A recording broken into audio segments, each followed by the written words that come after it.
Sports is proud to be sponsored by Game of Silks. Go to silks.io to get in the game. Real ownership, real races, real rewards.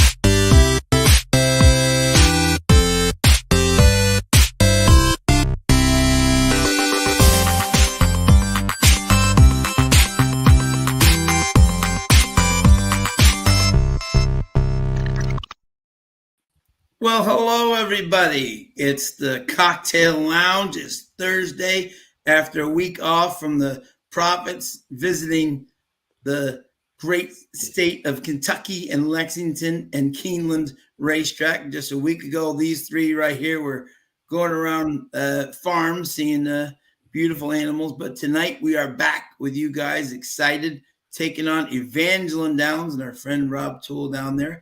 Hi, Carson. Hi, Tim. How you guys doing tonight?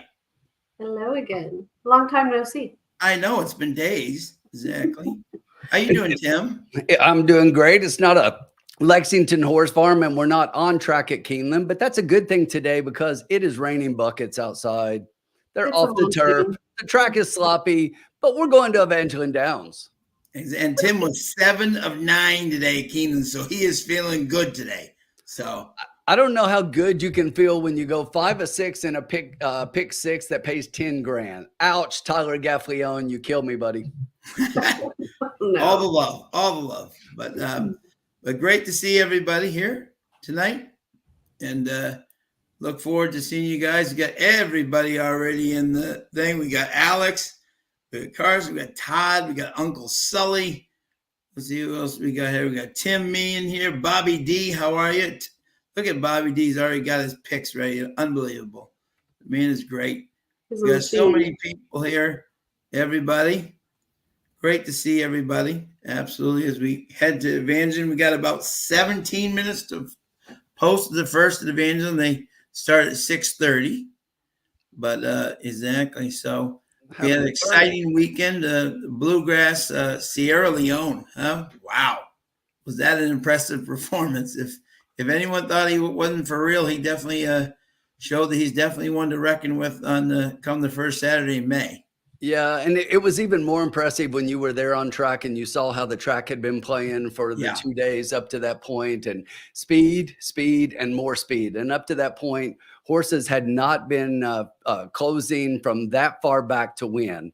The closers were getting second and third, but nobody was winning, and that was just super impressive. I left really impressed with that horse. How about you, Carson? Yeah, it's very hard for me to watch really the pace of the race when I'm behind the camera, but just to see him close like that and cover ground that way, especially after taking dirt in his face the whole way around, shows a lot of maturity to overcome the little gait. I don't want to call them antics because it wasn't really naughtiness, it was just a distraction. And I think, when we saw Chad Sunday, I just turned around and I was like, wow, that's really all you can say. Yeah. And as Chad has even said to us, had the 11 Encino stayed in the race, the horse probably goes right into the gate, but with no other horse outside him. He said that's what happened. He said, so hopefully we'll have a couple of people outside of us on Saturday of the 1st in May, so he can just go right in the gate like he usually does.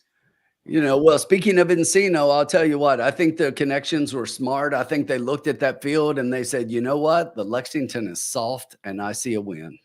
Yeah. Yeah. It's going to be an interesting Hades. It's quite an interesting field for Lexington. Usually that race comes up a tad soft. I thought for the Lexington, it's a pretty darn good field. No, it is. I only say softer than compared to the Bluegrass, right? And oh yeah, I no like doubt. I like Encino a lot in that race. I really do. Right. And guys, before we get going anymore, if you see me like muting out a lot, I'm a little under the weather, so I've been like hacking and coughing all day. So I'll be hitting my mute button on my mic a lot tonight. No worries. We wish that happened more often. No. You do what you have to, my friend. And by the way, also for those, I know Carson, will you be there on Saturday, most likely, Carson? Sorry, I had a little bit of an echo. I apologize. Yeah, no, Saturday. I'll be there tomorrow and Saturday. Oh, good. Yeah, it's the return of William T. Buick to Keeneland, which is always that's Billy Buick to his friends. Yeah, Billy Buick to his friends. Tomorrow and Saturday, and then we have Didier's return on Saturday. Yes. The horse that Carson and I tried to find everywhere on the grounds and just couldn't find her, but somehow she ended up working out. So if anybody knows out there where Didier is actually, well, please let us know. Exactly. Yeah, at the Holiday Inn Express, I guess. Well, Red Roof Inn. Guys, I have to say that after our weekend at Keeneland, I'm a little disappointed so far. With the chat, we've got all our regulars, and I always love to see them in here, but it was so great to meet so many people from the chat, and I haven't seen any of the ones that we met check in yet, because I was just waiting to finally see somebody in the chat that I knew what their face looked like. And just as I say that, here comes my buddy Keith, but I already knew what he looked like. Maybe I scared him off. Not at all. No, he come right back. Exactly. So we are we got 13 minutes until the first post at Evangeline. Let us know who you guys like here. We have a Vincente Del Cid tonight, with the M Del Cid. We have the second Del Cid tonight. I don't see Vincente here, but we have the Corey Moe's in the house. We know Corey. It was great to meet Corey. I got to see Corey in person. There's Corey. Yes. There's a face I know. There's a name I know what the face looks like. Yeah. Kevin Plaucher. I know that face. One of the best harness handicappers in the country, and is now joining us for some thoroughbred action. Absolutely love to see Kevin in the chat always. Exactly. So thank you, everybody, for joining us as always tonight. Love to see you. Where do we know where is Evangeline Downs in Louisiana? Do we have any idea? Is it south or is it? Does it really matter? No, as long as we win. Exactly. It's right. It's in Louisiana, right? Exactly. I have a hate relationship with Louisiana, but yeah. I hear you. She does, and she still joined us anyways. She's awesome. Exactly. So yes, we have 12 minutes to post. We're looking at the things here, and we have a fast track coming up here. Yeah, they still got lots of sunshine there in the paddock. Yeah, exactly. They must be on like the western side of Louisiana, which is great. So exactly. So we will go. Tim, do you want to take the first race? Sure. I'll see what you guys have to say and what they're talking about in the chat, and we'll put something together. Yeah, and then Carson, ladies' choice. Would you like the second race or the third race? I'll take the second race if you don't mind. Awesome, fantastic. And I will be the cleanup. All right, wonderful. Clean up on aisle 3. Clean up on aisle 3. Exactly. So we have 11 minutes to post until the first race. And Carson, who did you like here in race number 1? Well, here, I actually want to give this 11 a shot. I've not seen him in the paddock yet, but okay, yeah. Taking a little bit of a cutback here. He's been at 5 furlongs in the past, then was at 6.5, 6. Now we're going back to 5 furlongs, and we've got Ricky Corville, who, of course, I'm actually a big fan of. So, yeah, I really wanted to see him in the flesh, as it were, here, just to see what he looked like. And then I also was going to use the 9. I am not in agreement with Rob Toole, and that makes me a little concerned. So, I know Rob always puts out his picks exactly, but Yeah. But all we need to do is just have our picks, come in. So that's all that counts. Yeah, exactly. So yeah, in this race, I was very much like you. I did like the 9 on top. There, my dad's guitar. I really like this third place finish at Delta Downs. I like his couple of workouts before. It's amazing just for some people. I've really found whenever I've handicapped Louisiana, I know we did Evangeline last year. There are some horses that like Delta Downs, and there's some horses that like Evangeline. They don't like both. You know what I'm saying? So all of a sudden, I'm looking at the 9's workouts. Not bad at Delta Downs. It ran against much tougher in that race, but still came in third. But now 2 solid works at Evangeline. I think this horse is going to like this track. And so I was 9-2. My boy Angel Suarez on the dropper for Justin Gismonic, who's 50% so far at this meet and 7 for 33 on the year. And 11, Cajun Cyclone, Ricky Carville was my third pick. So I'm 9-11. And hello, Mike Whitten. What is up, Mike? Oh yeah, Mike didn't come say hey to me. Mike did like a drive-by in the paddock. Mike was like, "Hello, goodbye." I got to see Mike in the morning of the workouts, and he and his wife have already bought 26 horses since I convinced them to get in, which is fantastic. So that's excellent. They're the number one buyer in Little Red Feather now. So excellent, Mike. We knew you win. Billy gotcha. Exactly. Billy Koch gotcha. Exactly. And Bobby D's long shot here is number 7, by the way, if that helps you at all. Oh, okay. Yeah, I saw that Rob had picked that one as well. Yep. So, exactly. Okay. And now, Tim, who you liking here, bud? I mean, we've covered most of the same horses. As I did a quick look at everything, I think the 2 is the class of this race. I like the 2's races. I like the inside post position in this 5 furlong race, short run to the turn there. So I think the inside position is definitely going to help the 2 a little bit. And then I went outside to the same horses you guys have been talking about.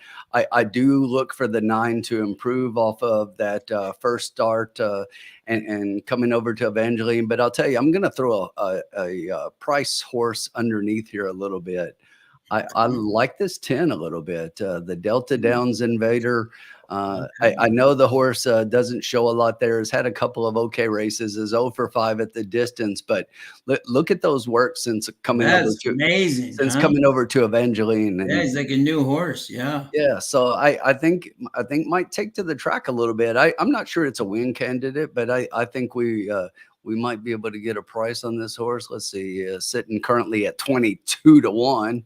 So, I think it's a horse that maybe, depending on what we play here, might be an underneath play. But I see the 2-9, and I did like the 11 as well. I like it. Frank Payne in the house. We got to see Frank Payne. We did. Great to see you, buddy. Frank. Frank, was your daughter happy to leave? She kept asking him all day, how much time's left? When are we leaving? And we got Jackpot Jerry, like in the 8, 9, 11 with the 7 again is the long shot. So people liking the exactly. So look at this, R134 in the chat. Loving seeing y'all people. I say y'all because we're in Louisiana.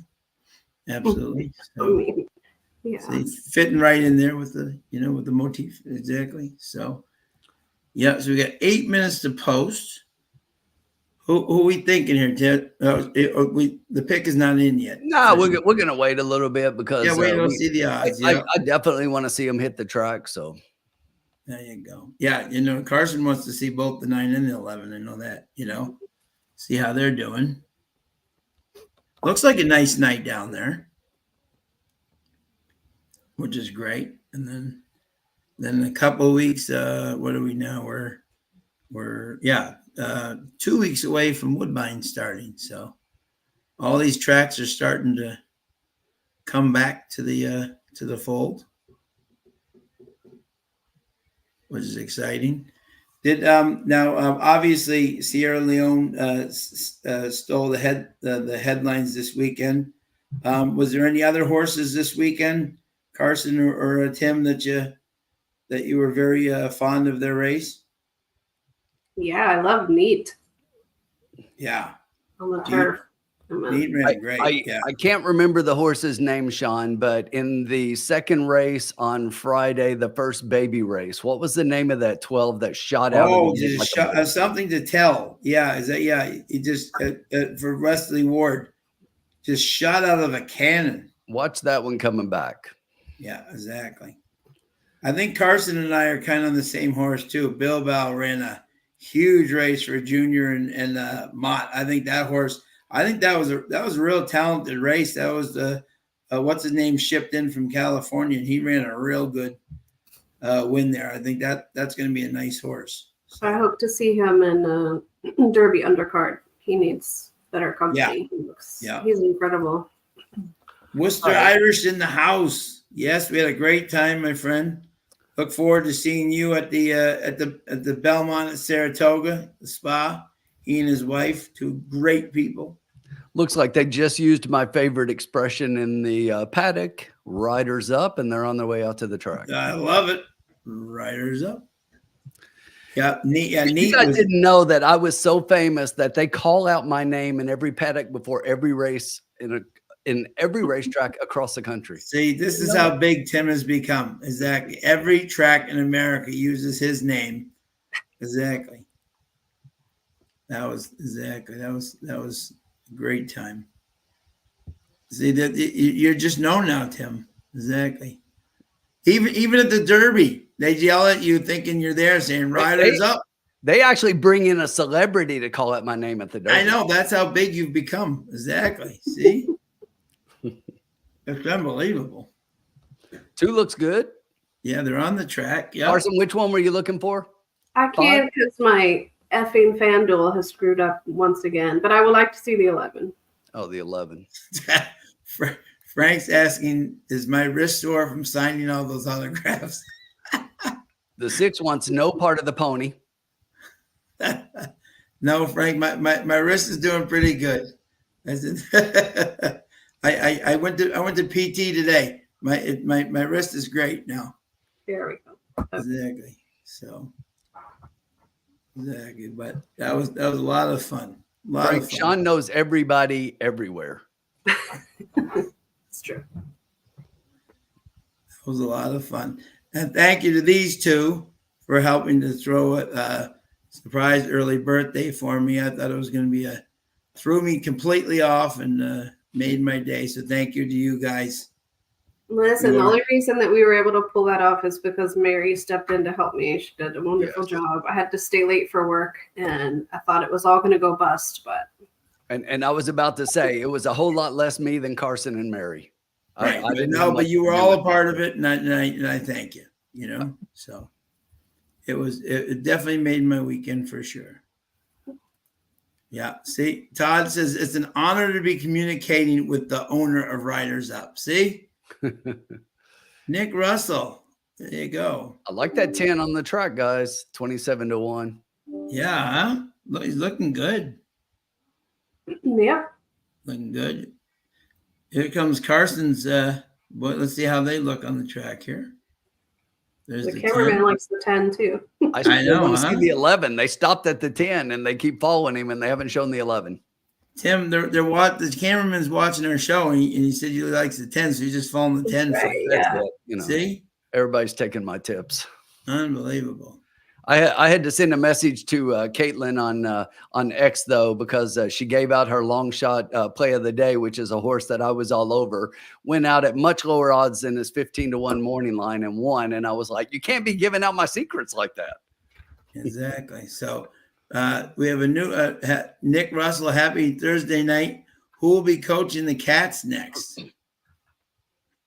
Maybe Brad Stevens. Who knew? To be determined. If they get nobody else, I'll take it. I even knew the beer guys. Exactly. There's the 11, Carson. Where? It's not showing on my screen. They just showed him for a second, and now they're back to the 10 again. The cameraman loves the 10. Welcome, Brody. This is so crazy. So they're heading to the gate. They don't waste much time down there, huh? Oh, I see him now. Yeah, I like him for 5 furlongs. He's looking good. He's looking good. What do we got? The two's a 5-1. Are we surprised, Tim? He's a little bit over what I am a little bit surprised. I was just looking at his odds, and because I was thinking about my bet here, so a little cold there. He really is. But you know what? That's a thing. That doesn't bother me. If I like a horse, I don't care what everybody else does. You know what I mean? Absolutely. It's like yep. If he's cold on the board, that means good for me, right? Right. Absolutely. Yeah. Even better for you. Absolutely. All right. Is the John? official pick in? Carson?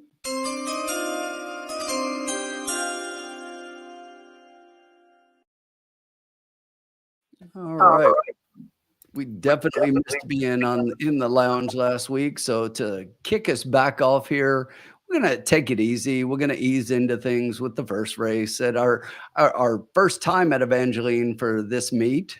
So we are going to play a $1 exacta key box. Okay.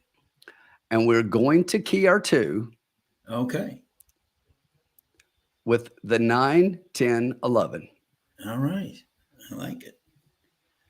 We're going to keep Frank the 2. Payne says Shaka Smart. The 9, 10, 11. So that's a $6 play, nice and easy. But I like the outside horses with the inside horse. So I'm going to play a $1 exacta key box 2 with 9, 10, 11. Yeah. And quickly before they go off, what do you call it? My whole family is from East Hartford, Connecticut.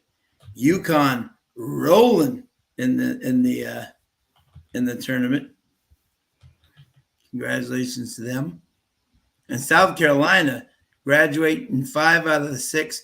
For the first time ever, the women's game outdid the men's game in ratings. That's awesome. Tony Osmond coming in, our man back from Australia down under. How are you? And there's our official bet right there. 2. So that's a $6 play. $6 play. Love it. Start us off nice and easy. No, Mike, that is the other Del Yeah, that's Marlon. That is Marlon Del Cid. Exactly. Vincente seems to be missing. MIA. He rode a couple of times at Fairgrounds, so I wonder if he's moving up to like another track that we don't know or whatever. You know, like if he's moving somewhere. Because he was really good last year here. I remember that. He was winning everything as a bug boy. And Vincente rode some races at Fairgrounds, so I wonder if he's gone to another track. Glad to hear you're doing great, Tony. Everybody joining in tonight. Great to see you. So we got 0 minutes, and it looks like they're making their way to the gate here. Yeah. Carson's by 11. By the way, the track is fast, and they are off the turf in Evangeline. Yes. Yes. Yeah. I didn't even know they had turf, so news to me. Yes. Frank is asking Tim, what is your thoughts on the 4? Pretty solid trainer jockey combo. And by the way, JP Vargas is not Jorge Vargas from Philly and Zach. That's another Vargas. Joey C's parole officer. How are you, my friend? Yeah, Carson likes the 11 Cajun Cyclone. Yeah, we all use the 11. Yep. Definitely is a chance here. You're 2 down to 4-1. Tim moving the needle. Late Manny and our buddy Angel Suarez. Malathot. Great to meet you this weekend, my friend. Malathot, Keeneland is never a mess. Keeneland, the track was sloppy, but Keeneland is never a mess. Correct yourself, buddy.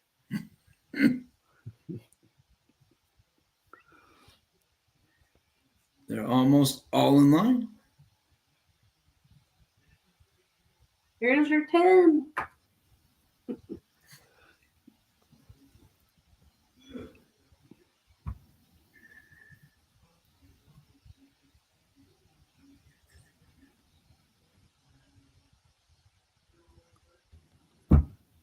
Carson, by the way, I felt terrible. I have your green pen. Oh, the actual green one. Well, somehow I actual ended up green with your pen is- Keeneland pen. Did you get your Keeneland pen? The what? I think I ended up with your Keeneland pen. Oh, did you? Yeah. I'll trade you. Okay, that's fair. Oh boy. 6 We're in- causing delays. Ruckus. Yeah, the six has been a mess since the post parade. He didn't want any part of the pony. He was going sideways. He was a mess to load. Doesn't want the jockey on his back. It's always those 47-1 shots causing trouble. Watch him win. Looks like we're all in. And away they go. Pretty even start from the inside. It looks like there's that 10. Look at that. Our 10 long shot. The 3 Look is at that. that Right for the leads lead. back. The 2 on the rail. The 11 is just outside those, now moving up into second place. Looks like just inside that is that 4 horse somebody was calling out earlier. The 8 is now moving into second with the 11 out, but it's still that 10 holding on up front right now. We've got the 10 with the 8, 11 up front. We're looking for our 2. Where's our 2? Our 2 is way back, got a rail trip, but still up front at 28-1. 28-1, trying to But shake them. is really looking good right now. So the 8 is starting to move up a little bit on the outside. Looks like the 10 may be tiring slightly. The 7 in the back is all over the place. Don't know what happened to him. It looks like maybe they're pulling him up. But Is the this 8 the 2 trying to come up the rail? the 11 is coming. The 2 is coming late up the rail, but it's going to be too little, too late. It's going to be 8, 11, 10, 2. Wow. Matzo ball, the 9-5 favorite. Yeah. Something happened. I think that was the 7 horse. I wonder if they pulled him up. I don't know if that was an injury or what, but something looked really weird back there. Yeah, yeah. So what was the finish? It was 8-11. Carson's 11 ran strong. 8-11. Our long shot 10 did get third. So Yeah, that was the one we said an underneath play. You should definitely be playing it. Todd did say he was going to play him, I think, win and shows. Yeah, So. Todd played him the show. Yeah. And then that 2 came too little, too late. But watch this.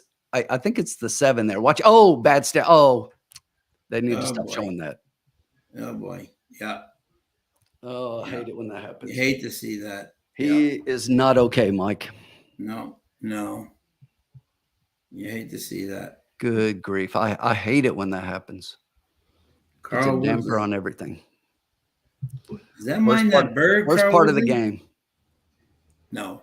Am I right there? Does that mind that bird, Carl Woodley? No. Yeah, Keith, totally. Yeah, prayers up for sure. Yeah, definitely. Hopefully To the connections there. I absolutely hate that part of the game. I told you I saw something bad back there, but I wasn't sure it was that. I just thought the horse was a little rank or something. Yeah. And good job, Jackpot Jerry. You got it. Hey, any exact is better than, Yeah, Jerry, you should have thrown that 10 underneath for the try. I would say a prophet is a prophet, but sometimes not. But exactly. But yeah, exactly. But yeah. So matzo ball, Carlos Marquez. I think it's the senior Carlos Marquez because I know there's a Carlos Marquez Jr. That must be the dad.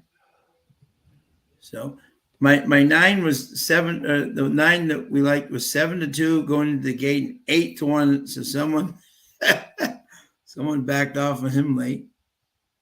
Oh, the 7 got slammed out of the gate, Frank says. Oh. Thomas Blaine, the formula in the chat. How are you, sir? But we're only down. That's what's great, Tim. You started us nice, Try to get a good hit there, but with not a lot of money lost. So we're right there. Well, we were right there. I mean, you look behind that 8, which was the favorite. Oh, yeah. No, we were right there. And your 10, 28-1, Carson's 11 that she loved, my 9 is still going to cross the finish line anytime now. But, oh, well. Welcome to Evangeline Downs. But what do you do when that happens? You turn the page, right? We have a second race, Evangeline Downs, a mile, claiming 7,500 accredited Louisiana breds for fillies and mares, 4-year-olds and up, which have not won 2 races since October 11th. And let's see if we have any scratches here for everybody to know what we're doing here. In this race, we have the scratch number 6, Rain. Has been scratched. Jensen Melanson. That's right. Now G Money is now a agent now for Stokes. Well, I believe hit him out in the first race there.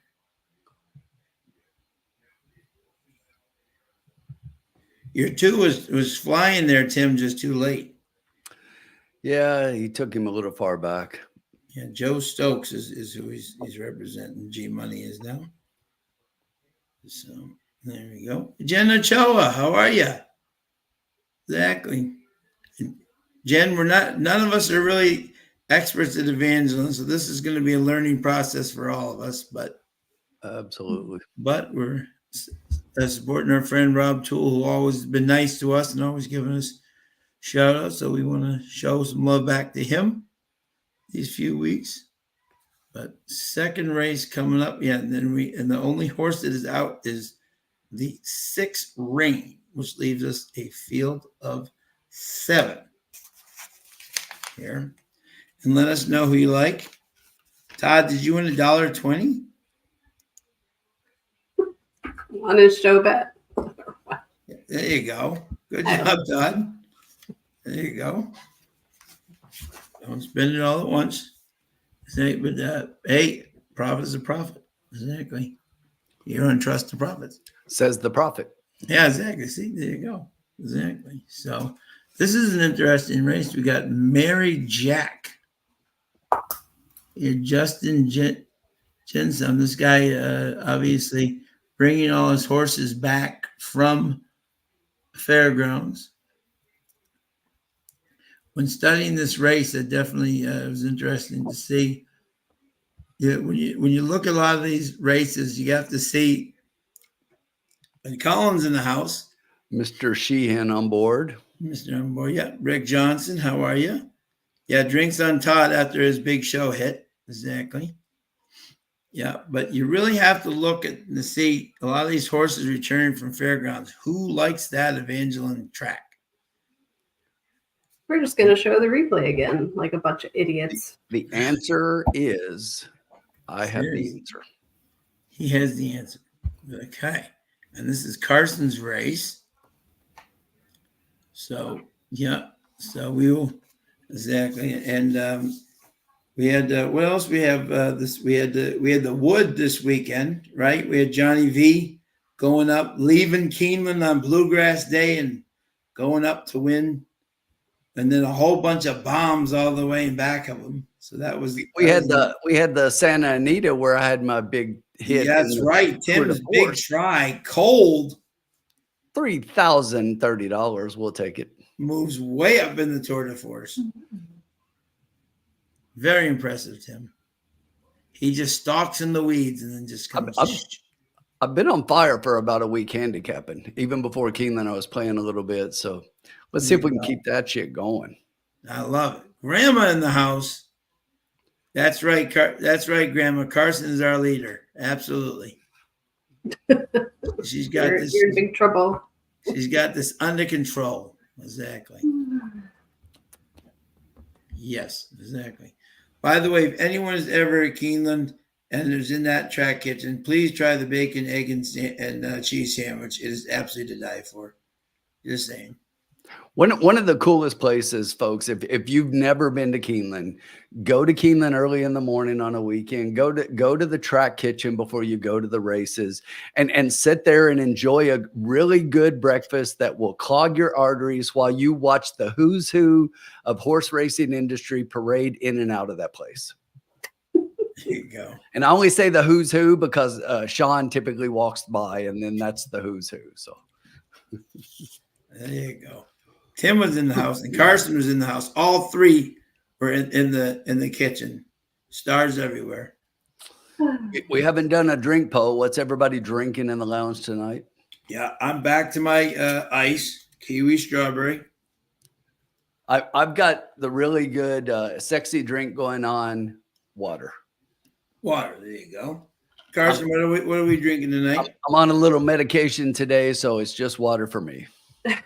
I just have water. Sorry. It's all good. Hey, why sorry? It's great. Rick Johnson's in the house. Yeah, what are we all drinking out there? 230 in the chat. Love it.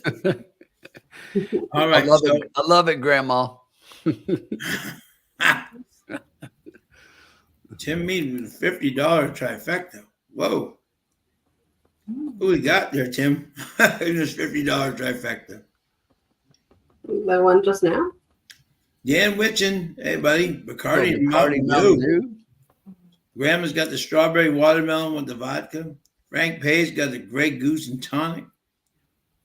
Malthot's got Torpedo IPA.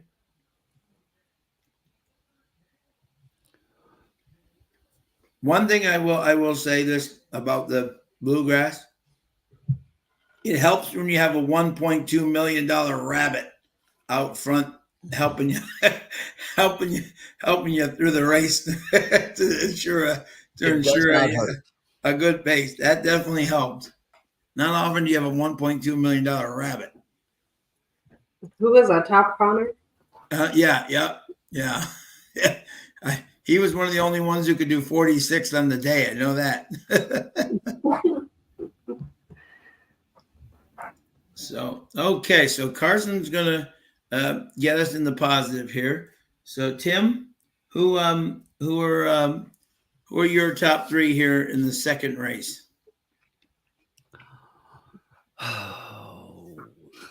Starting with me, huh? I can go if you want. No, it's okay. Okay. I just finished going through everything. So I think this 2 is obviously going to be the favorite. What's the odds right now? So actually they've got the 7 at 8-5 right now. The 2 is at 2-1. I think that there's a good chance that this 2 does go off as the favorite. I like the 2 more than I like the 7 quite a bit, actually. I don't even like the 7 second. After that one, I like this 8 a little bit on the outside. If you're looking at this horse, and you were saying everybody coming in, Sean, who's going to like Evangeline? This horse has had 10 races at Evangeline Downs and has been in the money 7 out of 10. Yeah. Out of 12 races at this distance, the horse has been in the money 9 out of 12 times. How do you leave this horse off of your ticket? Maybe not a win candidate, but I think that like the 10 in the last race, I think you have to put the 8 underneath here. So I kind of like the horse actually second. So I was 2, 8, and then probably the 7 after that one. So 2, 8, and 7 for me. The 7 is currently the one that's going to be the favorite. The one thing about this horse is that if you look at the lines here, it's kind of a mess. So you look at the last race, it was on turf. The one before that on slop and claim. The one before that on slop. So the last time the horse saw a fast track at a mile was a gate to wire win. So I can see it. I see where the bettors are going here. It's obviously a good horse, but after those last races, the horse has kind of been all over the place, but maybe back where it needs to be. So I was 2, 8, 7. Yeah. Okay. There you go. So I too was on the 2 Mean American. I mean, you look at its races back at Evangeline, at a mile versus claiming $10,000 at 3, it won. And Vargas won with his horse at Fairgrounds and sticks back with it here. Obviously off to a very good start so far at Evangeline with 5 out of 10 in the money. Then I noticed that the 8, Jay-Z's first, isn't this interesting? Emil Schwan. Schwan is a trainer. He's had a good year, 20%. Notice who always rode this horse: Gerald Melancon, G Money. Who's riding it today? Jay Stokes, who happens to be his agent now. Gerald Melancon takes over for G Money. So on this horse, so I had him second, and of course we were with our friend Mary this weekend, so I have to put Mary Jack in third. So mine was 287. Yeah, and I was just looking at Frank's comment here. He's saying, take a look at the 3. I did look at the 3, and I think the 3 is a kind of classy in here. What I don't like is first race back since August. So that's a long layoff. The trainer, that's not a move the trainer does very well with, wins at about 15% of the time. So definitely could be here, but also I think they want this horse to be a turf runner for some reason. But back on the dirt here after being off since August, I'm going to pass until this horse shows me something. Okay, and Carson, if this helps you a little bit too, Bobby likes 7-2 with 813.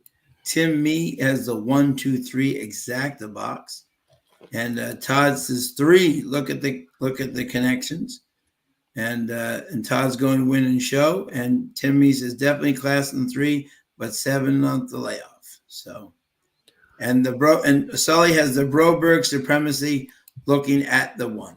So yeah, it's funny. Carson's got her pick. She's ready to win money, so she's like, I got it. So. Yeah. Do we have our pick, Carson, or are we going to wait? Whatever you want. Yeah, just give me a minute. But yeah. Carl and I don't get along. I don't really care if he wins. Fine, you can put your money on him, but he will never get a dime from me. I like. He can keep his supremacy, and by the way, don't go on a cruise with him. Okay. And the 7, of course, the Palace Malice baby. So I kind of prefer this one here, but the 8 looks really nice in the paddock. Yes. So I lean towards the 8 on top. What everybody doesn't know is the trainer of the 5 has some little extra help. So okay. Sheldon Zenon. Yeah. And Carson, the more I look at this too, that I like, I do like the 2 and the running lines and everything, but the more I look at it, this horse does not like when it look at more like the AB pattern almost, and then 2 off the last one. But if you look at the trainer on his one last start, and this horse did win, he only wins 14% of the time winning back. So that's probably a reason to put the 2 more underneath and on top. And with that, I would be more on the 7 and 8. Yeah. I feel like the 4 and 5 should be paired entries, just with the trainer here. That's just sort of how I feel about it. I don't know which one to include if I were to do a longer vertical. So, I may just go. I don't want to get too wild. I'll just go to the 8 for me. Just going with the 8 itself, or you? Yeah, I mean, I can't. It was very hard for me to play Louisiana because everybody's trash. But.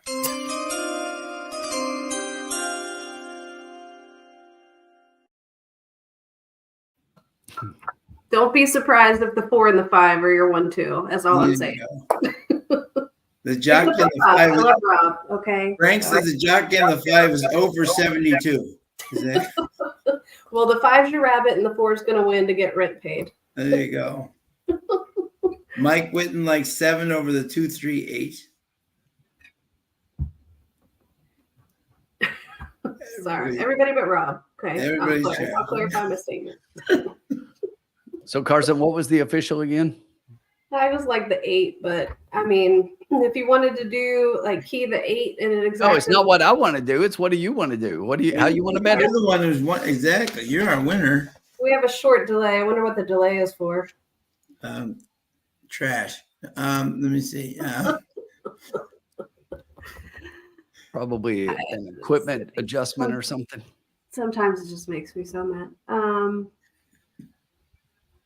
I don't know. The 8 looks very nice in the paddock. I would key the 8.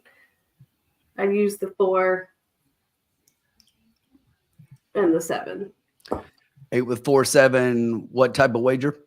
I'll just do an exacta key box. A $1 exacta key box, $2. I'll probably do $10 on the 8 straight myself.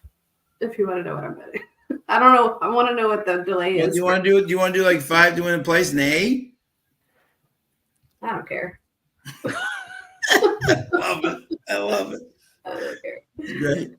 I'm gonna go fix a drink now because it just got me heated. Good. Okay. All right. So we'll just go with the 8. You want to just go with the 8? Yeah. Yeah. There you go. What do you want to do? You want to do 5 to win a place? I do the 4 to show. 4 to show. Okay. Ashley's girl. We're going to do the 8. We're going to do an exacta key, and we're doing the 40. What else do you want to bet, Carson? I want to disqualify the 1. Maybe he brought the wrong horse to the paddock with the wrong tattoo again. Who knows?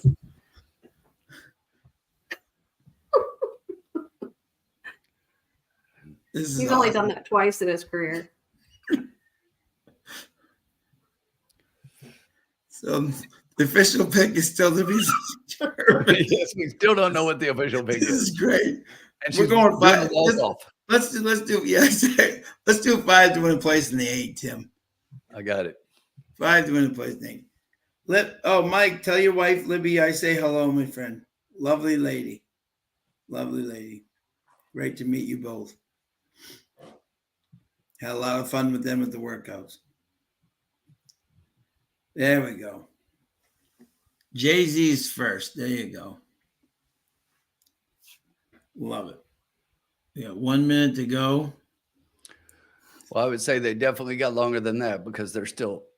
Oh, yeah, they're still in the paddock. Yeah. There will be a short delay on their signal, and they're still circling. Okay. So, I mean, put jockeys up or hit it out. There you go. Yeah, no, Mike's wife, Libby, was lovely. Yeah. We were out seeing Goodnight Olive. She looked fantastic. So now, Carson, obviously with post positions, do you have in your head so far a favorite if you right now for the Kentucky Derby? For the Derby?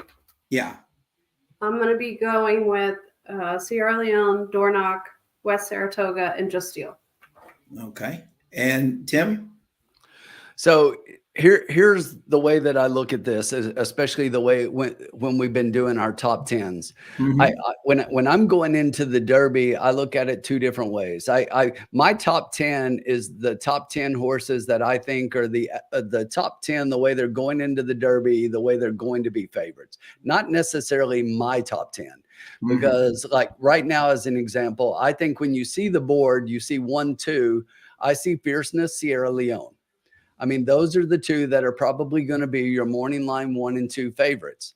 I'm not betting it that way. As a matter of fact, I've got a horse I like a whole lot underneath, but I'm not going to share that yet. Okay. You might just have to watch a Trust the Prophets video later on to see that one. Oh, that's what they call a tease. I like it. There you go. Mike is saying that the 2024 Derby champion might enter the race. Here, Endlessly may enter the race. Well, Mike, he's got 4 workouts to prove that he likes the dirt. So far, he's had 1 workout so far. It's gone well, but it's a light workout. Roberto's going to come in a week and actually work him out himself. He will tell Mike, we either go on the dirt or we go on the turf, and that's the way they will determine it. So right now, he obviously has the points, but right now they're still just in the workout stage, if you will. Mike, that is not the one I like. That is. I mean, I like that this is horse. The one he likes. I think this horse is on the rise, and just a touch. I think it's a horse on the rise. I did like it going into the Bluegrass. It was my second favorite, and but it is not the horse I like. I think the horse has a chance, but it's not the one I like. There you go. Sully won't use the B word anymore again, Carson. Broberg. Yeah, exactly. Yeah. I'll probably get a citation from him. Tim, after spending 10 minutes with Oscar Performance, how can you not like his baby? I'm telling you that's a pretty impressive horse, and even over the weekend, you had to see what the Oscar babies were still doing, and it was pretty cool. So yeah, no, he's a good guy. He's a good guy. Yeah. So we're still in a delay here. Oh, we got a jockey at the stall. I will say this as far as the Derby goes. One of the horses that I've had as one of my top 2 for quite a while, and I still like in my top 2, and this will be one of the horses that I will play, is Catching Freedom. I'm very high on Catching Freedom. We have him at 31-1 in the futures book. That's the only future thing I played. So I am very high on that horse coming into the race. Oh, we got a jockey on a horse. We do. And Flavian will be riding him, which will be of good. He got that Timberlake out of the way for us, so he can focus on chasing freedom. Yes, we are not bringing sexy back.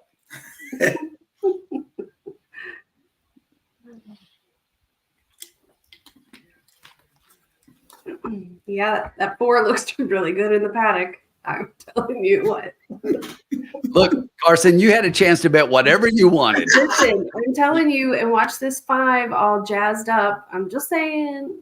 You were waffling like the Waffle House. Because I have nothing nice to say, and my parents taught me if you have nothing nice to say, don't say nothing. Trash. Yeah, Keith is that as well. Absolutely, yeah. No. Anyway. Now, because we're back on the track, and let us know who you guys like. Who's your Derby favorite right now? And also, I think for the Oaks, it's pretty kind of cutting. I mean, obviously, I think Tarifa's going to be overbet. I'm not saying but obviously she belongs as one of the favorites. I think that's fair. But I think Torpedo, Kenny McPeak's horse there at 1, raised some major eyebrows with that performance in her race. She was devastating. So I think she's going to be pretty tough. So that should be an interesting race to watch. Even this race this weekend with Red Rock, there was some good races at Keeneland. So you have to watch those girls. What is it? 5 of the last year or 6 of the last 8 years, the winner's been from Fairgrounds. Is that remember right? The Oaks has been a lot of Fairgrounds winners for the Oaks. So 3 wins like a rock star, Todd says. He did have a good work last week. I don't see. Now that's positive. That's a positive thing. He had a nice workout. See, I'm trying, Barry. See, that's excellent. Excellent. I'm proud. Have I mentioned how much I enjoy Rob Toole? It is refreshing. He is an excellent caller. Excellent caller. One of our favorites. Yeah, exactly. So, and our 8 right now is at 3-1 for Emil Schwant. Now they're warming up, getting ready. 2 down to 5-2. Mean American. Thank you again to everybody for joining us.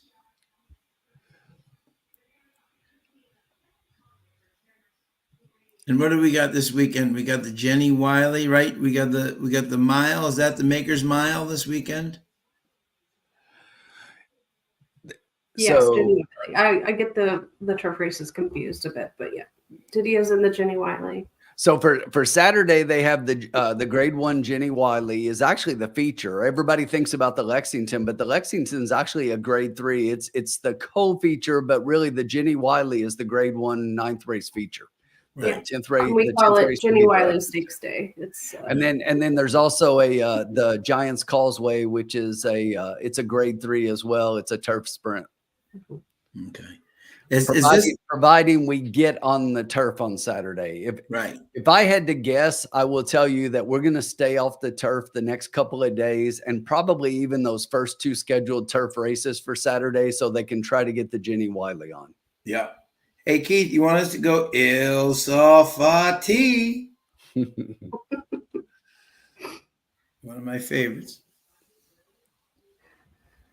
Dan, someone used to do that all the time. Every time we start out, Il Sofati, which means they're off. Dan Witchen has exacta 2 with 7-8 here. But we are 5 to win a place on the 8 here. Jay-Z's first. I remember my Jay-Z, who was it? Jay-Z Santana. There you go. Il Son Parti.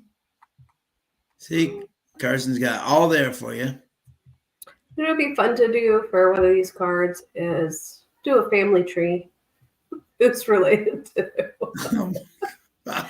this jockey and this trainer and this agent and this jockey and this trainer. That would be one crowded tree. It'd all be in the middle. That'll be in the middle of the tree. There'd be no leaves on the outside. Yeah, so now Keith can practice it. See? Frank Payne thinks the 3 and the 7 will be the speed here, which may set it up for the 8. I like that, Frank.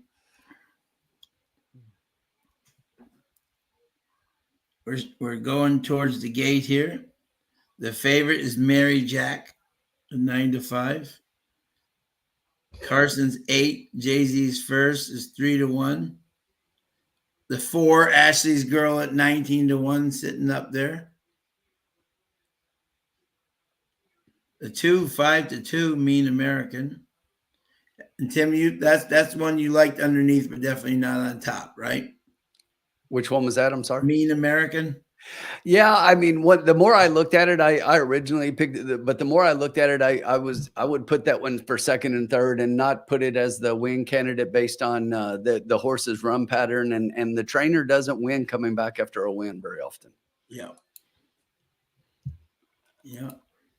They're heading to the gate. Yeah. And now that I said that, he'll wire the field, or should I say she will wire the field. Go. Oh, on the 4. I did a place bet on the 4. There you go. Yeah, 20 to 1. My tribe. Marlon Dell said. Yeah, Mike. That's his cousin or brother. Dell said.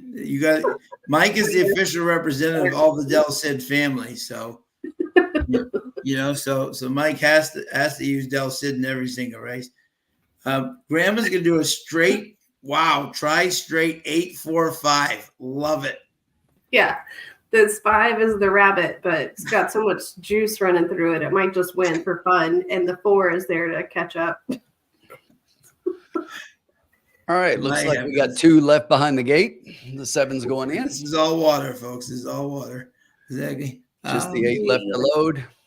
Yeah. Hey, why not, Grandma? Absolutely. And they're all in the gate. Right. Give it, Sean. Here we go.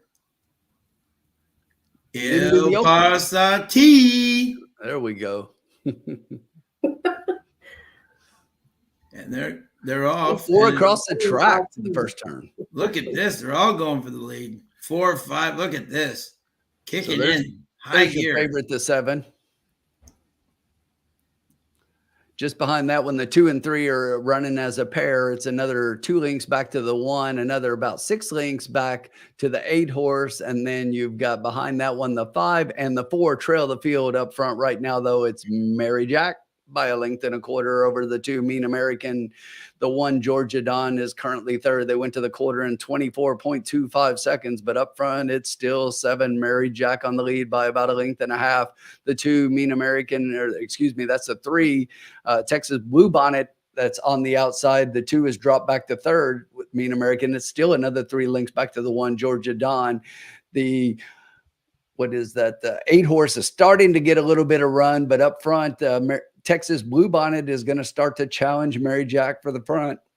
And Mary Jack has still got a little bit left, I think, as they hit the turn here for the top of the stretch. They did go to the half in 48.84 seconds, but up on the lead, Mary Jack takes them into the stretch. The 8 is starting to get some run just behind that top 3. The 3 is starting to drop out of it, tired after the layoff. The 2 blows by on the rail. Look at the 2 but the 7 is coming back and the 8 is coming on the outside. Here they are, the 7, 2, and 8, just like we called it. Is the 8 going to get there? Get up, 8, get up, 8. Here she and comes it's with 8, 7, 2. Look at Carson. Only Look winners at in the that. lounge.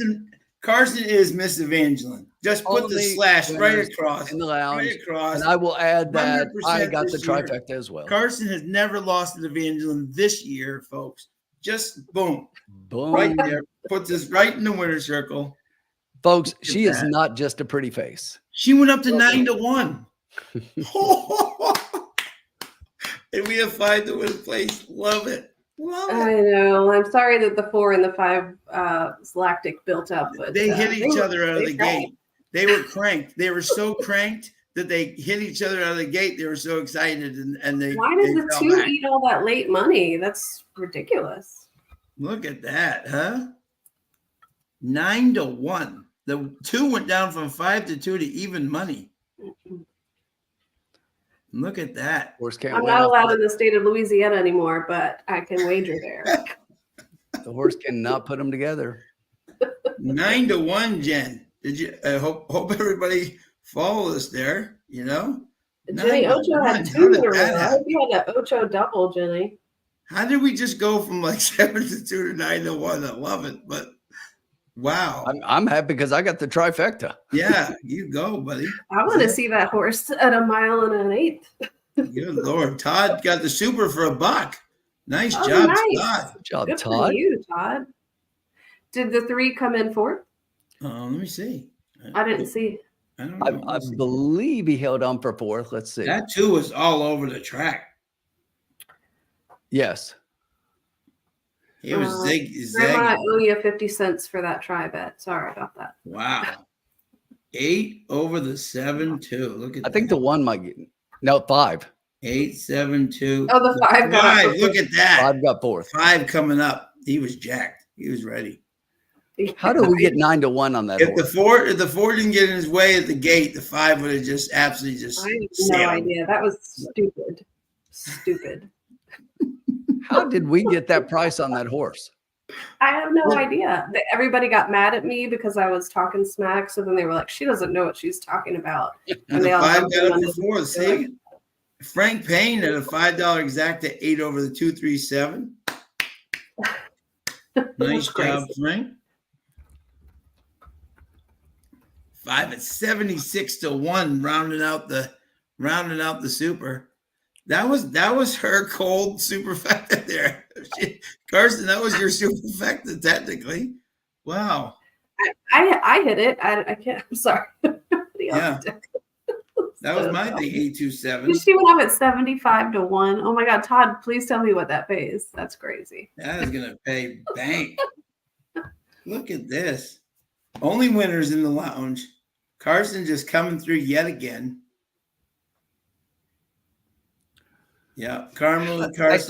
Look, that ended up being a really good bet, going $5 to win and place on the 8. But I don't know how we get 9-1 on that. I don't know either. And we had the trifecta code. I mean, 872, and then Carson's 5. We had the superfecta. You add that, it's like, good grief. Please tell me. I really want to see this dollar super. That's crazy. Yeah. I told you somebody had to pay rent. Okay. Oh man. 75-1. Yeah, Todd. Nice job. Putting that 5 and the 4 in the super. Love it. The always dangerous Sheldon Zenon Jr. The 10-cent super. You ready for this? No. $21.35. How much? $21.35 for 10 cents. That's it? That's it. Okay, so we had 2020 and what was it? 5. So 2020 and 560. Let me add it up here. 25.80. Yeah. Nice. 25.80 2.5 times. Nice job, Todd. Good job, bud. And he hit it for $1. That's nice. Twice. All right. Way to go. $425 for Todd. Well done, Todd. So that was a $64.50 total that we got back off of a $10 wager. So that was a $54.50 profit. Beautiful. We had 94. Look at Carson go. Just the Evangeline expert. So if you look at our current bankroll, what did Exacta pay? That was nice. We have $158.50 off of a $100 starting bankroll. All right. How does the Exacta pay better than whatever? I don't even care. Whatever. It was 10 cents. I know, but still 75 to 1. Oh, and 9. Yeah, but the two favorites were second and third. So yeah. Everyone used no. In fairness, everyone used your 4 and 5 in the Exacta. So I mean, so that was influence. So so that's why the Exacta paid good. I got like 93 on the try. How the 9 to 1 when Rob gave that horse out as his top pick. I know, Rob, great pick, 9 to 1. How did he get 9 to 1 on his best pick? That's amazing. I'm shocked that we got 9 to 1. That should never have happened. That just should never have happened. I'm putting that right now. Rob, fabulous pick at 9 to 1.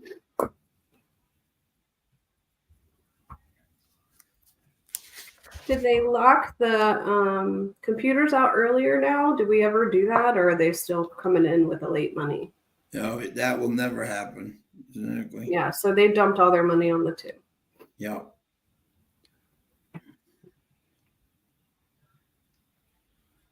$9 to 1. Wow.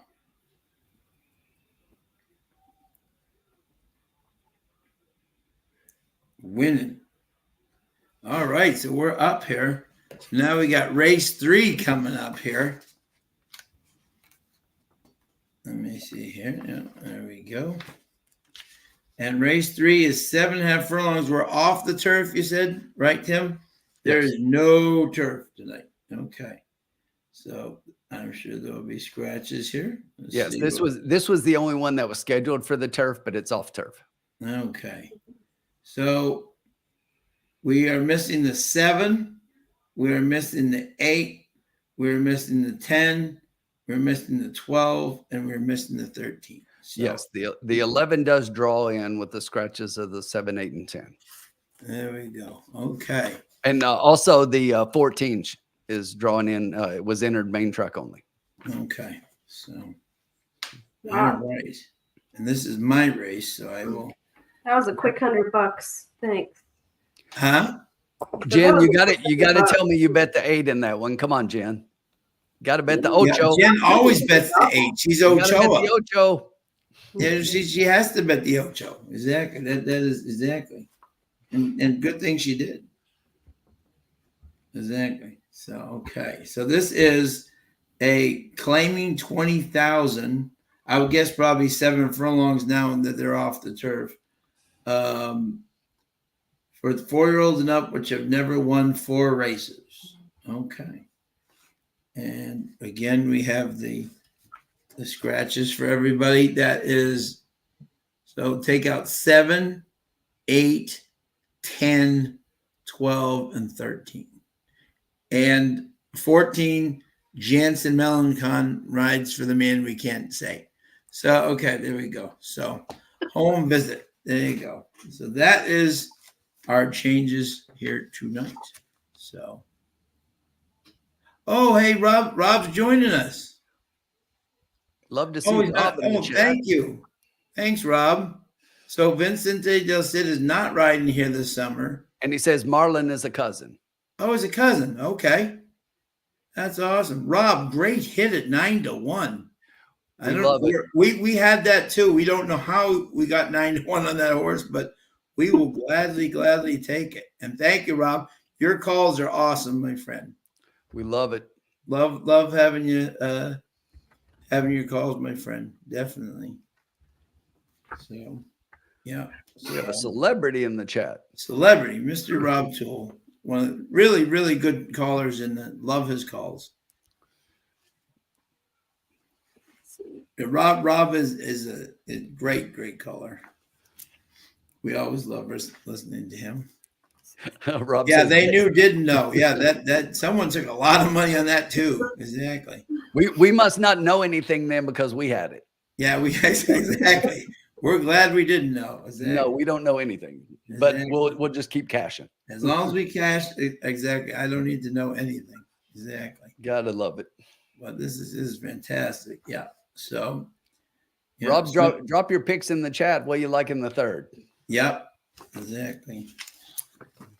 Right. And then, Calvin Borrell was supposed to ride in this race. All right. So it's what is 7, the 8, the 10's out, right? And then we got the.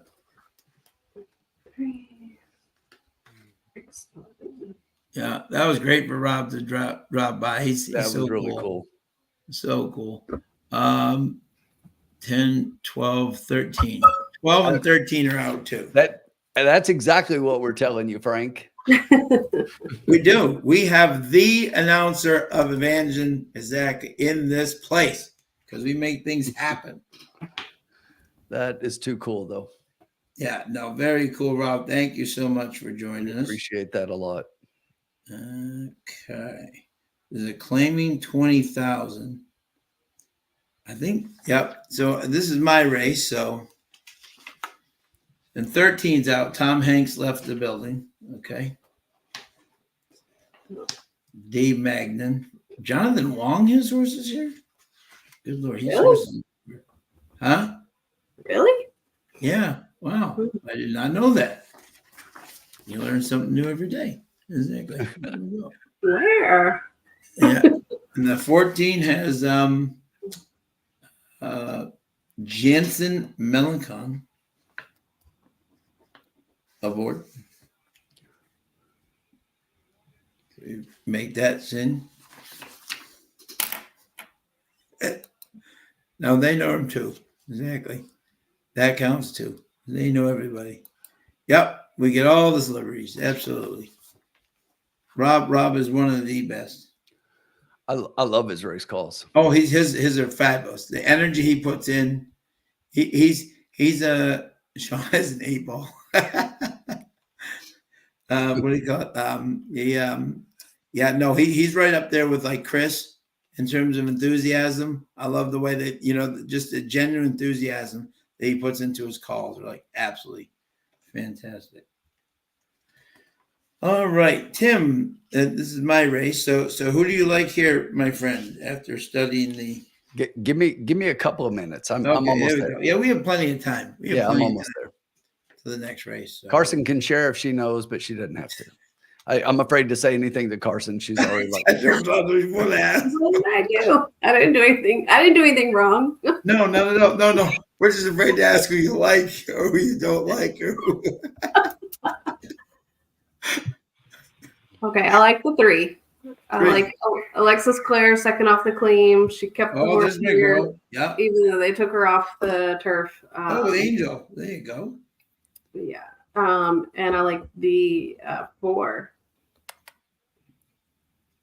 Yeah. Okay. Yeah.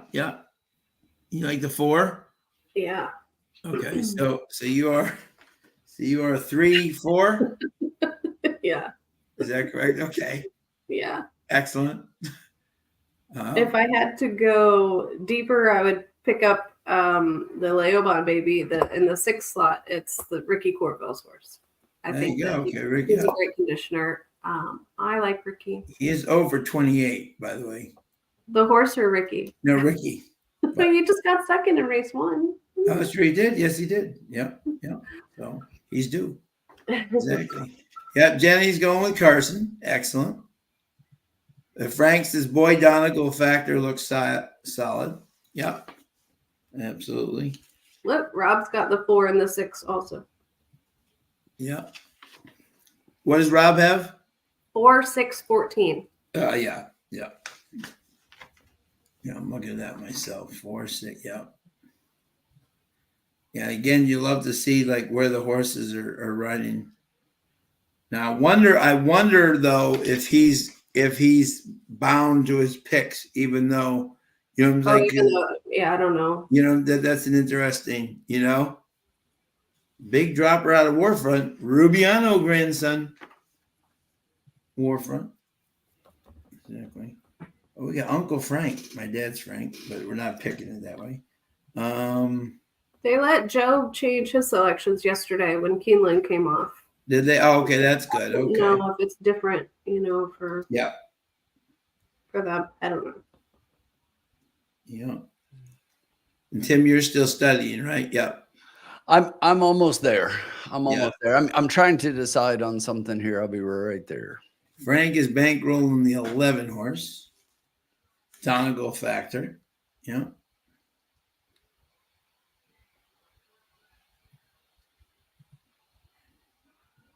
He's never run on the he's done well at Delta Downs. Interesting to see here who has run.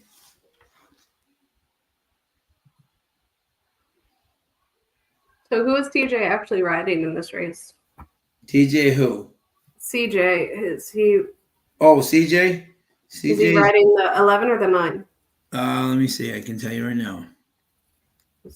FanDuel didn't update. Yeah, okay. So CJ is riding both horses. He's that talented. Oh, okay. Yeah. No, let me see here. I can tell for you right now. Let me check here on the live feed. Let's see here. Okay, so let's see what we got here. Selections, race 4, Flashy Lover. I'm trying to see. Yeah, no, they haven't added that. That's interesting. Okay, I was just curious. That's a little weird, huh? Marv Beatty. Oh, so Mike Whitten likes the 6 over the 359. And Marv Beatty has a key box with a try. 14 was 6, 9, 11. Hope you're doing well, Marv. Jen's going with Carson. Excellent. Excellent. You're already a winner. You're going to see here. Yeah, claiming 19,000. Looks like a nice night down there. So I'm pretty close to what a lot of people are saying in the chat here, Sean. I'm going to end up on the 6 on top here, though. The more I look at this horse, I think this horse has been running against much better competition. Had a short layoff from January to March, came back at a little bit lower level and showed some early speed before fading a little bit late. So I think coming back here, and that was in the slop a little bit, so I can forgive that. And then because even though we're off the turf, we're fast. And when I look at this horse, he's 3 for 6 in the money with a win at this distance, and I just really think that the 6 is going to step up here as the class of the race. I'm going to go for a price in second, and I'm going to go to the 9 horse here. I think that this is a horse who had been running previously at Turf Paradise, had a really long layoff from May of last year all the way to March. So, but if you look at that race at the fairgrounds there, that was a monster race for that long of a layoff. Was 11th of 11 and closed up to finish a closing 4th, beaten only by 3 lengths after a long layoff. I look for a step forward here and possibly get a shoddy exacta here. And then underneath that one, I like the 11 and 13 both next. I would put the 11 one rank above the 13, but I think that both of those could be a part underneath the top 2 in the exacta. So I'm going to go 6, 9, 11, 13. Okay. I'm still trying to find out which horse CJ's actually on, which could actually make, because he's the 9 and they're in the post parade now. I don't think he's on the 6.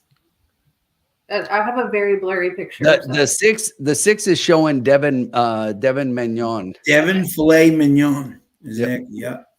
Showing Devin Mignon on the ADW. Yeah.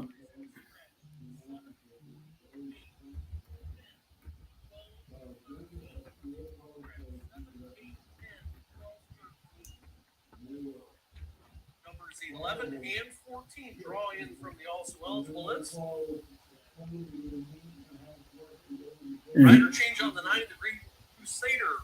Rider Jansen Melanson. Jansen Melanson is riding the 9. Okay. There we go. Okay.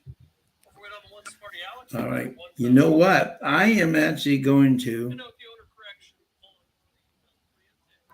Okay. No, Jansen Melancon is on the 14. Oh, I thought he said 9. He said the 9 is Jansen. So let's see who's on the 14 here.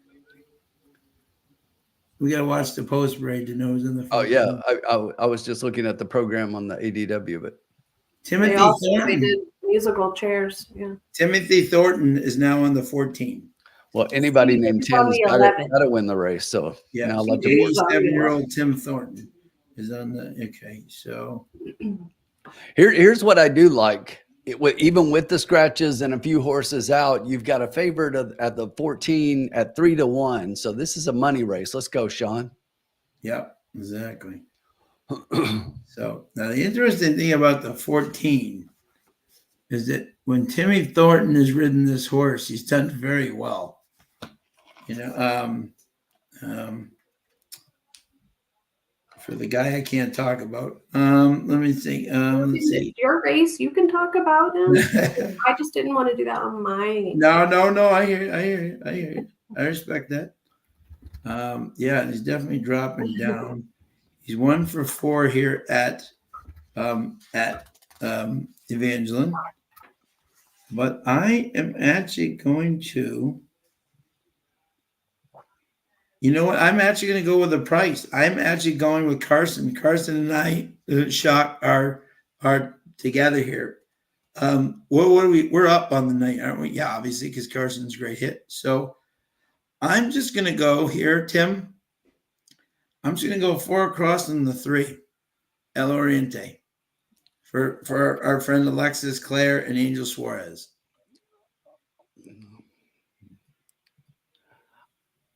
I couldn't.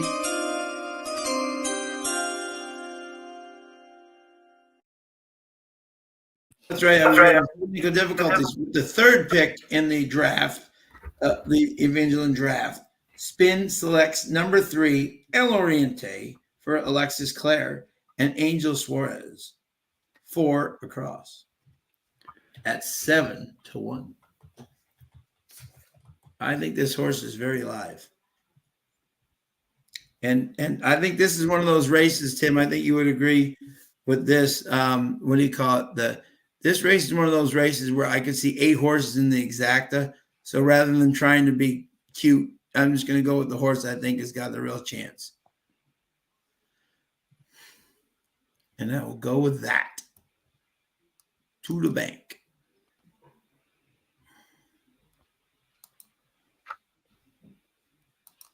I saw Alexis down there at Keeneland. She was down at Keeneland this past weekend.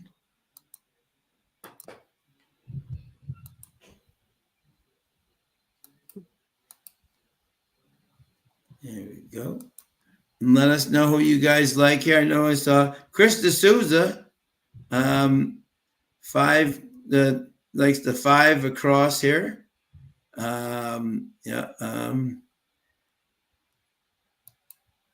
Uncle Frank. Bob Parker, have your pets spayed or neutered. Riding with Uncle Frank. Is Frank Payne on the 5 also? Yeah, Uncle Frank. That's my dad, Frank. Is everybody in bed? A California Chrome, baby. Frank Payne, you're not betting the 5 in here? Yeah, Uncle Frank. You're not betting the 5? We have 0 minutes to post.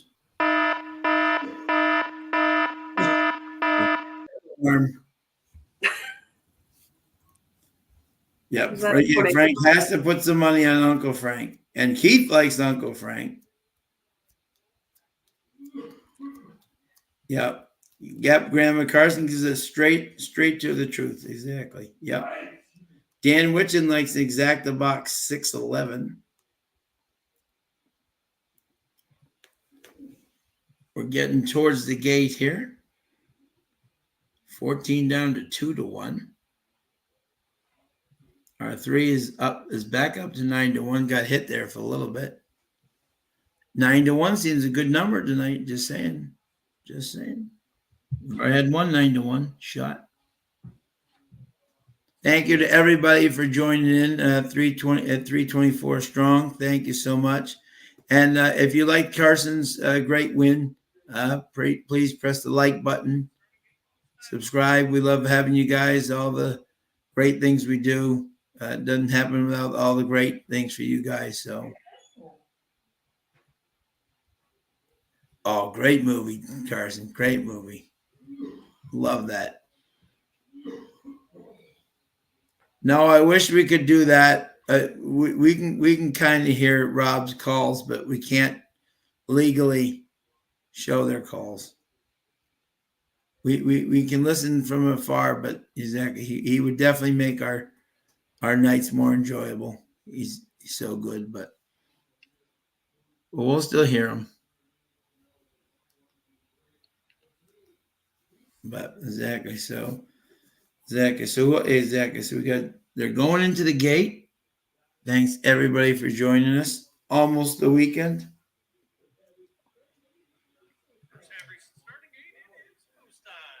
Jen's also doing an exacta with the 6 over the 3, 4, 5, 11.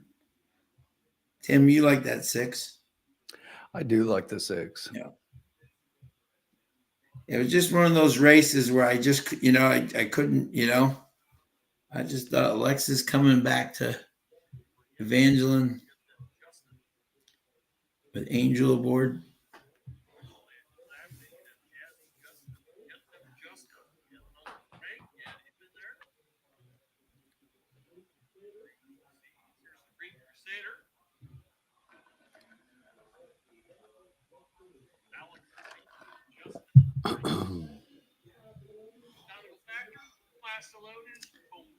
Yeah, we got Alex, Justin, Frank. We got all the names in this race. It's like the name race.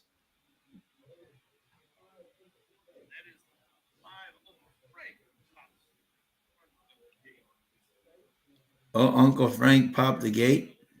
Uncle Frank was ready to go. He was ready to go. Maybe he's the same 5 from the last race.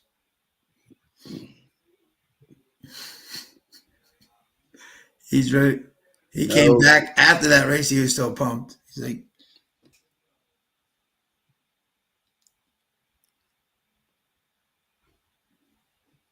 let it ride. They're in the gate, we think. Oh, great movie. He likes me. He really, really likes me. One of my favorite movies ever.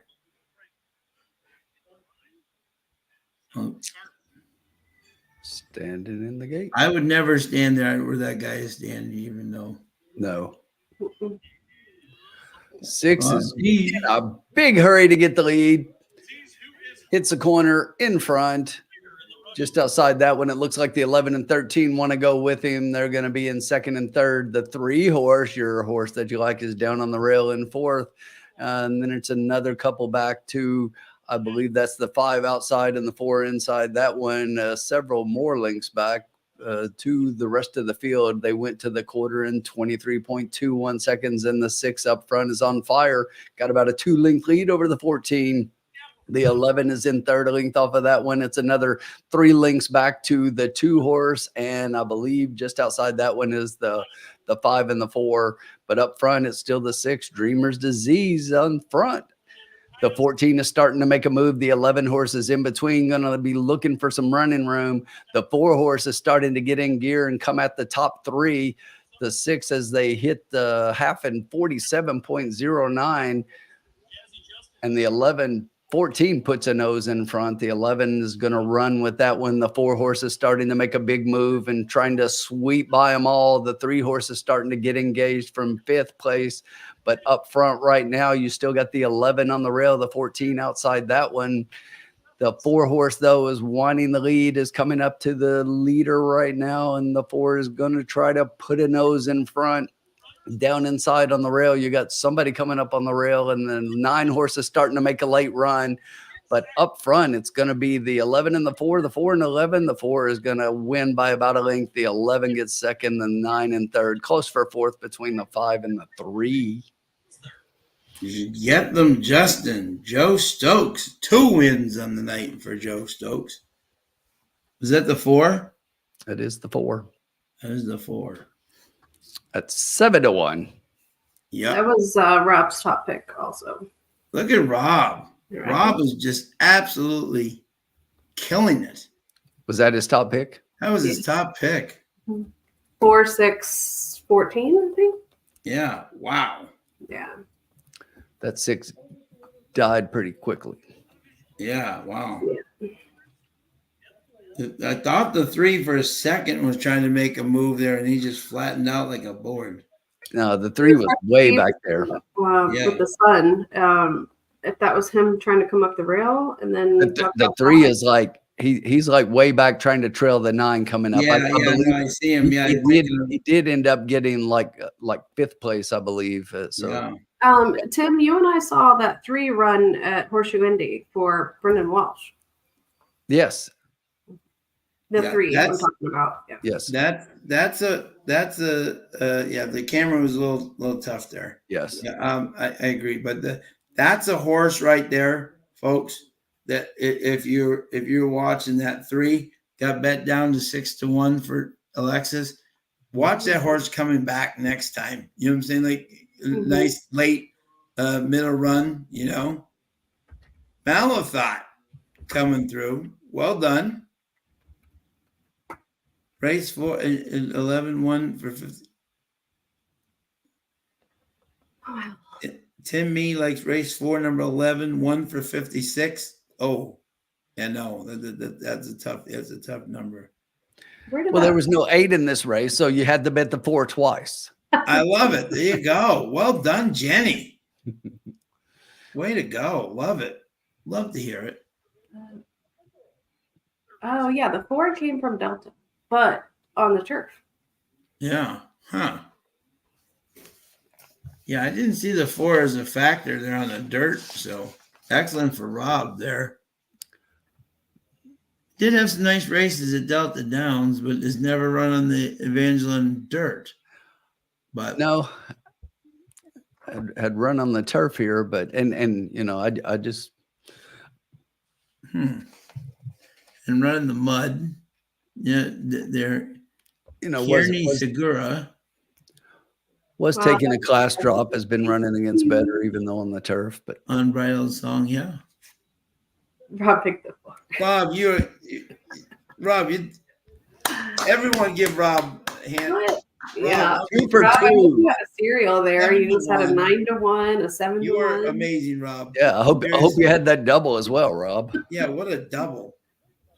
Rob, before you leave us this time, make sure you drop your picks in the chat. Yeah, we're Yeah, watching we your like picks. every spot. Yeah, we're watching your picks on For the 4. screen, my friend. Exactly. We're just going with you now. We're riding with Rob. Riding Yeah, with Rob, we got riding with Rob and Evangeline.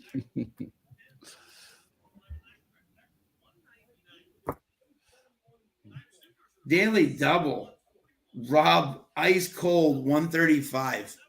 Look at that trifecta. Dang. man. 4-11-9. Whoa. And CJ rode both horses and came in second and third. That's amazing. That dude is talented. Love to see it. Love to see it. We're still up on the night, though. Exactly. Oh, yeah. If we listened to Rob, we'd be even further up. Exactly. We adjust our ticker here, adjust our bankroll a little bit, take off $12. That's not a lot. No, not a lot. No. But that was one of those races too, where like you could have had 8. I'm saying legitimate 8 exactly combos. You know what I'm saying? Like, anything could have happened there.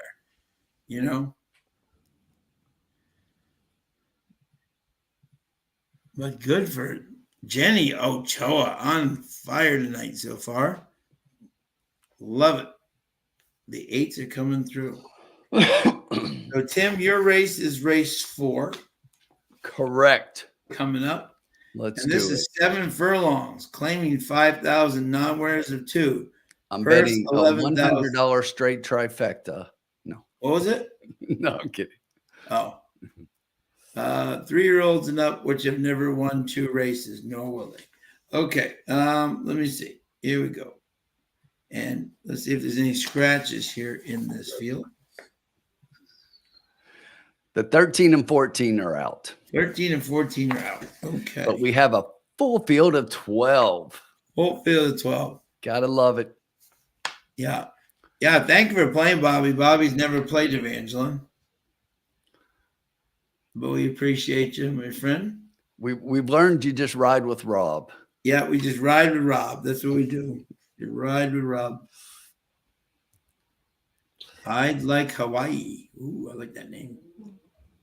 But okay, so we got a 5,000, 7 furlongs. Okay.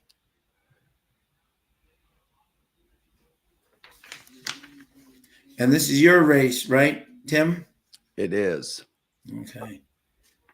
Great job. Rob is on Twitter, Jen. Yep, you can definitely, let me get you his Twitter thing. Yep.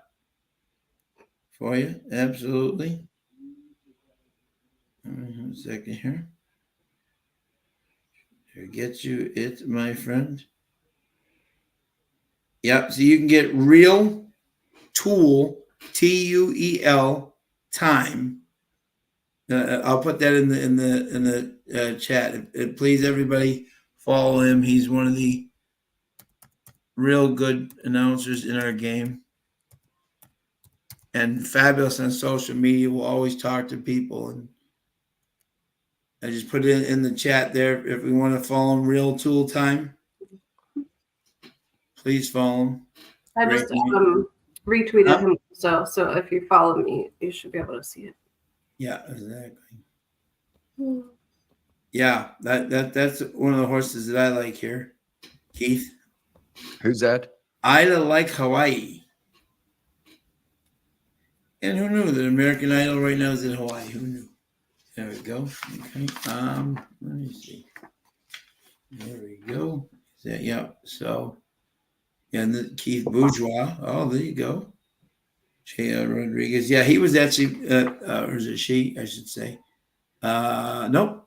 He was my number 1 pick. So, you want me to go first, Carson? You still looking, or you? Yes. Well, yes, please. Okay. My first pick is number 1. I'd like Hawaii. Keith Bourgeois, J.L. Rodriguez.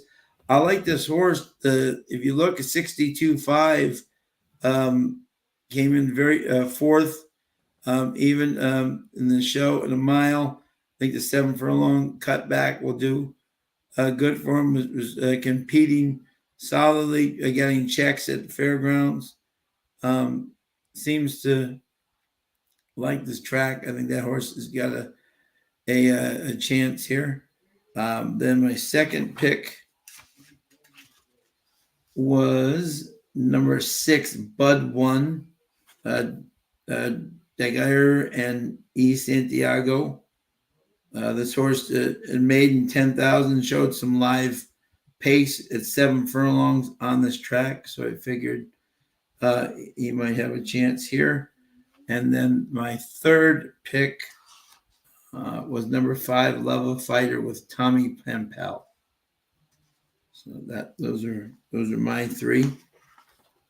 Carson, who did you like, my friend? Well, I think it's really tough to get around the 12 here. With the outside post, give favor to the 1. I think my top 2 would be 1 and 12. I also want to see what this 8 is going to do for Scott Gellner with Joe Stokes up, who's having a heck of a day so far. Yeah, so far, yeah, absolutely. Cutting back to a sprint. I want to use him underneath just because he's been off for a couple months. I didn't pull up the works just yet. Party Gras also gets bonus points for a cool name. Yeah, 3 out of 24 in his workout is 1 workout at Evangeline. So a painter baby. Yeah. I like Scott Gellner. I feel like I should just say who I like and then stop talking instead of wasting my time talking about what I don't like. And then the other wild card here for me is going to be the 2. This is Lewis Stokes. Lewis Stokes. Benjamin Zeno is sort of in the Xenon family. Local knowledge. So maybe if I were to stretch out and hope for a bigger number underneath. So final answer, I'd go 12, 1, 1, 12, and then use the 8 and the 2 under. Okay. We got mount that. We got Trisha in the house. Hi, Trisha. 1, 2, 8, 12, yeah. We got Tim Meese at 6 broke his maiden and Evangeline at 7 furlongs. Take to the bank. Corey likes the 3 underneath. Meow. Yeah, Rob has the 3 is like 80 to 1 now. Yeah. So who does Rob have as his top 3 picks here? His 12, 1, 3. 12, 1, 3. Okay. Yeah, we got some ladies in the house. Love to see it.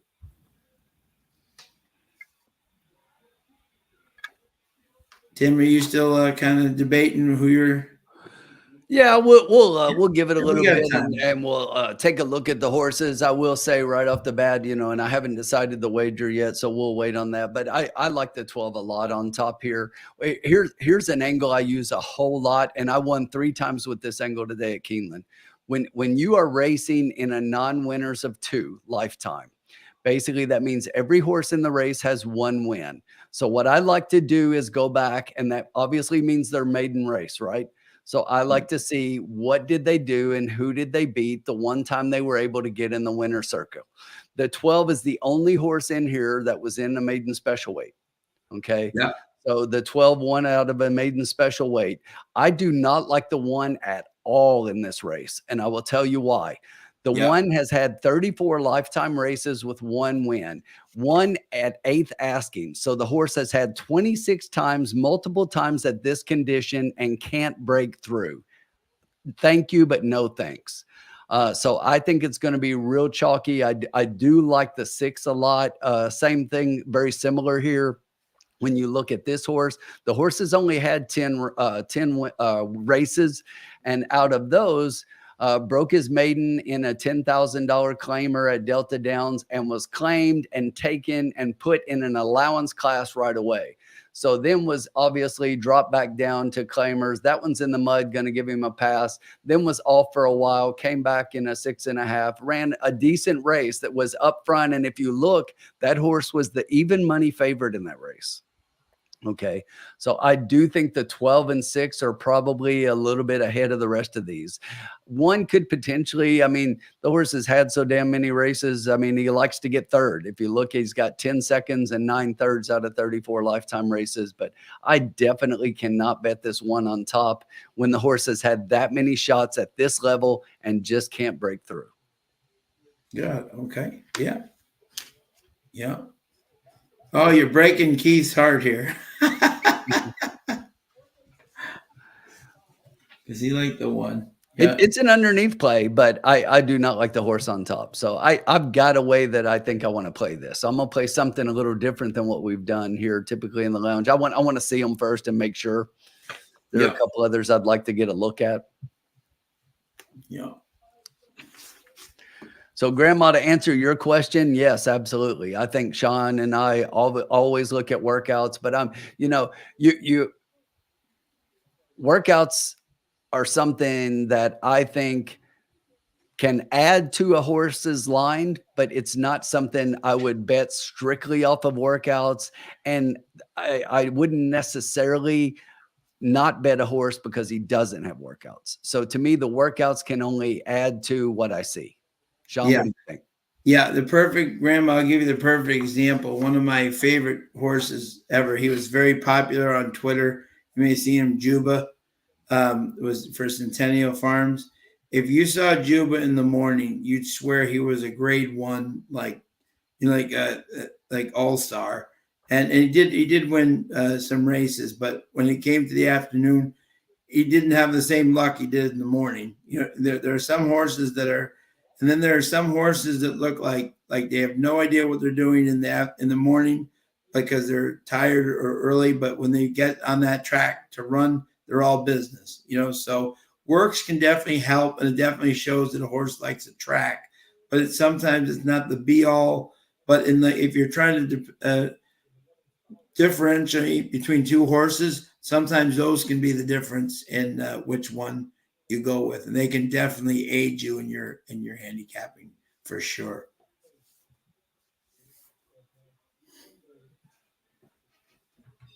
Well said. So how many minutes we got to post here? Now, Grandma, in maiden races, especially with first-time starters, I'm always looking at workouts to see how a horse is progressing. Workouts is all you have to go on if they're a first-time starter. But right. Again, here's where you have to learn to take it with a grain of salt. Some trainers will let their horses absolutely blow out and get some really fast times. Other horses, you look at their works and you never see anything that's close to a bullet or really fast, but it's just because that's the way the trainer trains his horses. Mm-hmm. Mm-hmm. Yeah, if you look at and sometimes, Grandma, even like some people look at the daily doubles, the 12 is the low at 26, the 6 is second at 34, and the 1 is third at 47. Everybody else is really high compared to them. So the public believes this is a 3-horse race. Christopher D'Souza, $50 to win in the 8. And the 851 exacta and try box. Well, Chris, bring that one in. You will be exactly. Frank likes the 7, is a lightly raced, dropping down second after a big blowout maiden victory. We have a Wicked Strong baby here, who I would always like, but I don't think they're the most solid of the group. Yeah, and Frank, to echo what you just said, the hardest thing to do for a horse is taking on winners for the first time. They can look as impressive as they can in the maiden, but when they're taking winners, that is always the toughest step.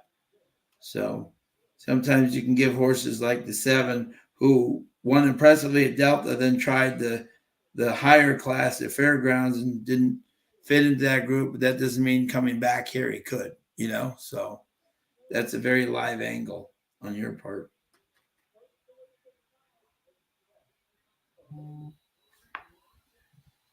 Very interesting here. So we have, what do we got here? Let me see here for you.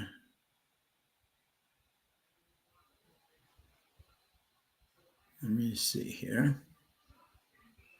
We have 2 minutes to post.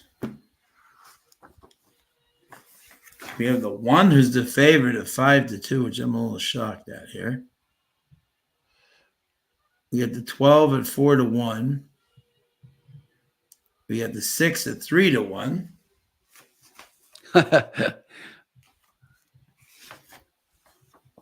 So they went riders up. The 1 and 2 riders got on, and then they both jumped right back off. That was pretty funny. And Rob likes the 12 here, right? 12-1. That's what he's 12-1. Look, here we are again, guys. I love the 12 in here. The 12 was the favorite, and all of a sudden this horse is 4-1. Yeah. Yeah, exactly.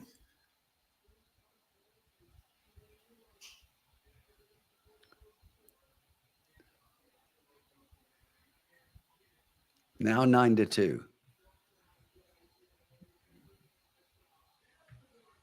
Are they coming onto the track yet? No, they took, the riders jumped off. Like I say, the 1 and 2 jockeys got up, and then they jumped right back off, and now everybody's just standing. Huh.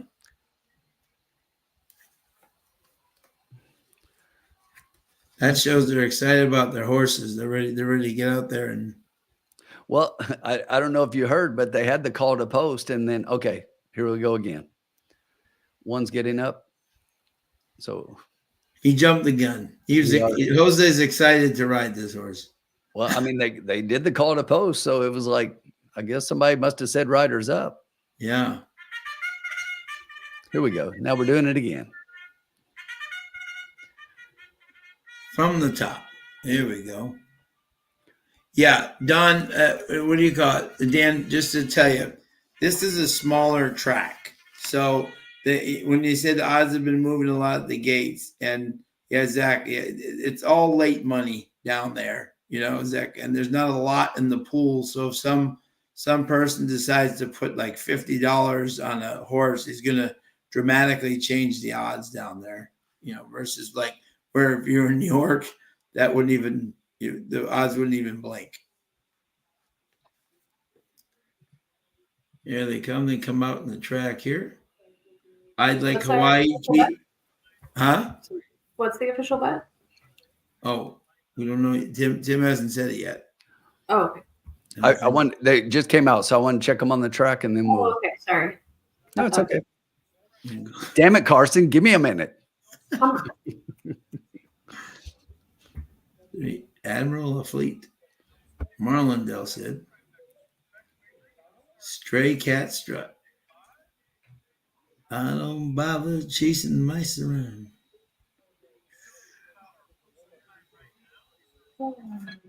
Love a fighter.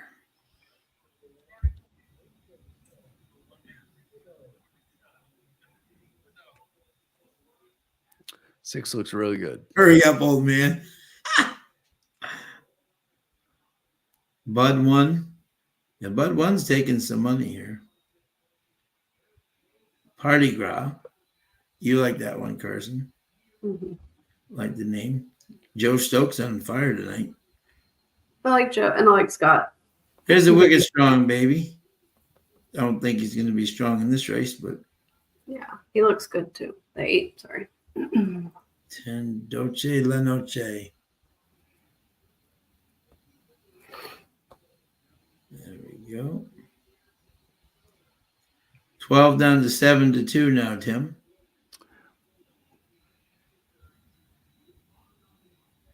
$11 coming through. My bridal pulpit. Didn't want any part of the pony. They had to let him loose. No. And the 12 just confidently. I love the 12. Well, yeah. Running very nicely. I thought you said you like the 12. Lozada. What's happening?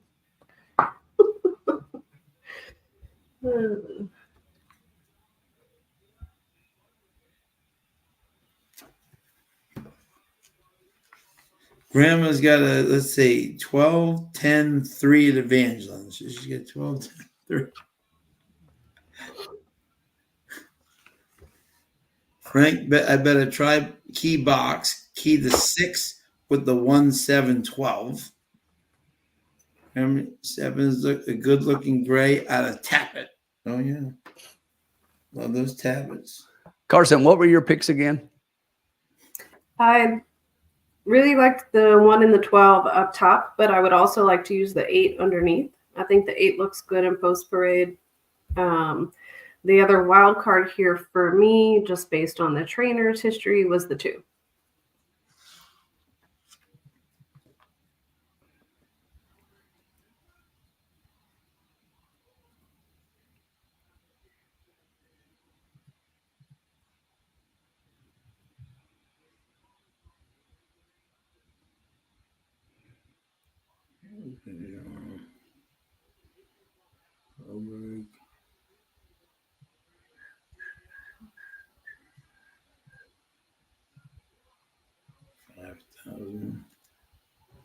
Stokes. See who we got here. This is an interesting race. It's wide open. I mean, I don't know that it's wide open. I'm trying to find, who my value play is. I mean, I think 12, 1, 6 are 3 horses that you have to consider. I do like one more than the others, though. That's the 12 for me. And then I was trying to find a horse, that can provide some value underneath. And I'm kind of keep coming back to one horse though. So it might.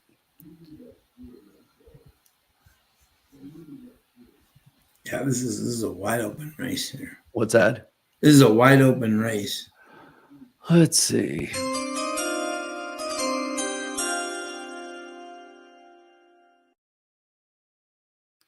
Tim selects.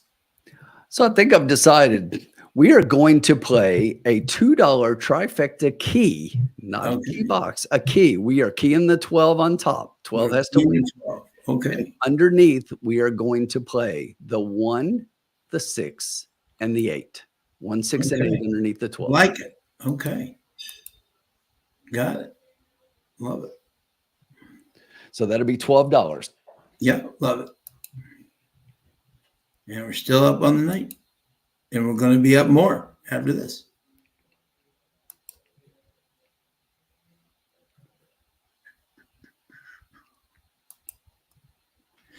Keith's underneath horse is the 10. Yeah, Sully, this is a wide open race. Yeah.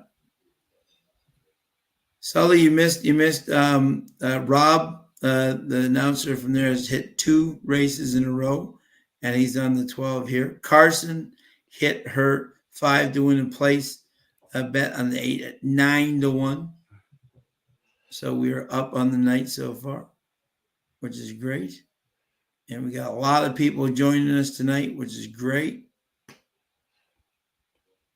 Really close between the 1, 6, and 12. The 1 now is favored at 5-2. The 6 and the 12 share second favoritism at 3-1. So really close in the betting, kind of spread. Everything should pay pretty decent with 12 horses in the race. You got to love it. Yeah. Love to see it. Corey, I am a BC guy, so all I can say to BU is sucks to be you. They're out. And let's hope that I was honestly hoping for a BCBU final because I thought that would be awesome. But when BU is eliminated, I'm never totally sad. But hopefully my BC Eagles can win the next game and get to the hockey final. But BU had a hell of a year, and Jay Pandolfo is a friend of mine. Awesome coach. So BU will be back. They're a great team. Got some great players. Much respect for them. Just the fact they're out. Horses have reached a starting gate. They have reached a starting gate.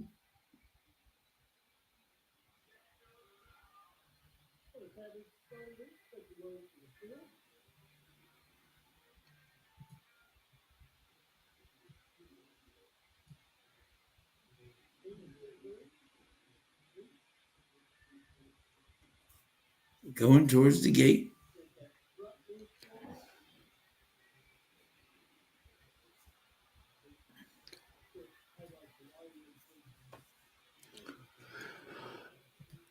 Good luck to everybody here. Sean, you want to call this one? My voice is. Sure. Yeah, sure. Yep. No problem. Yep. With my cold. Here we go. Yep. Absolutely. We're getting into the gate. Thank you, everybody, for joining us here tonight. Our 12 is down to 5-2.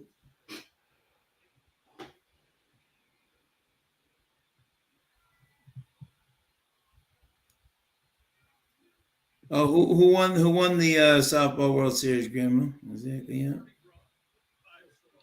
Yeah, Rob has been on fire. Yeah.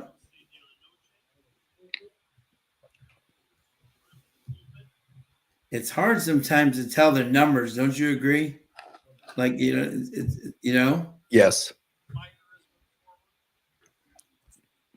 They're almost all in line. The dude in the hat has his button. Yeah. Ilsa Party. And it's the 12 going out for the lead on the outside. We got the 7 moving up. We got the 1 on the inside. We got the 6 right up there. So we got the 7 on the lead. We got the 6 right on the inside, followed by the 12 right off their flank. We got the 5 right in the middle. The 1 is right on the inside. We get the 4 trying to come up on the 4. I don't know who that is in the outside of. That's the 8 on the outside. The 11, then followed by the 3 and the 23 and 2 here. We got the 6 and the 7 battling out front with the 12 sitting right there on the outside on their flank. The 5 and the 1 sitting right off them. 7, 3. We got 46 and 8. We got a fast pace brewing up here. And it's we got the 12. We got the 7 still up in the lead. The 6 trying the 12 coming on the outside. The 1 coming up the middle trying to split them. But here's the 12 on the outside trying to. Oh, big spill. 3 horse went down. Oh, no, the 3 went down. Oh, no. Oh. We got the 12 still out front. Is that the 5 trying to come up for second? The 1 trying to get up the rail. But it's 12, 5, 1, 7. Well, was that the 3 that went down? That's the 3 that went down. That's Marlon Del Cid. Oh, we gotta say a prayer for him for sure.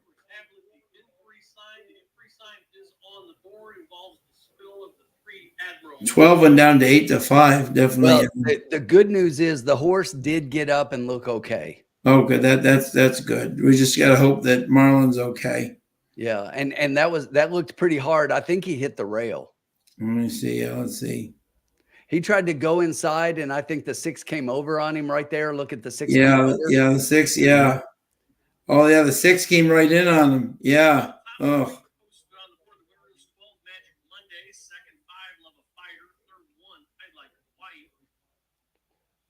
Oh.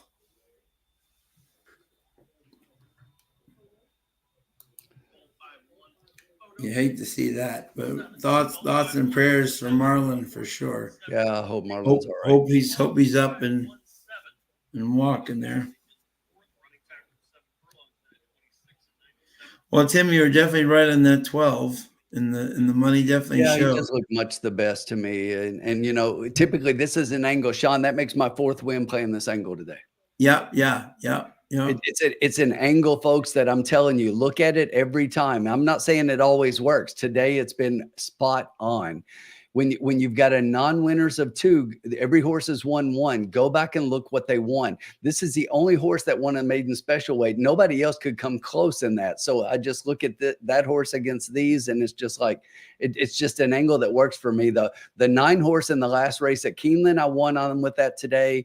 There was a 5 horse that I don't remember the name off the top of my head. That's the reason I played him, and he was a price and he won.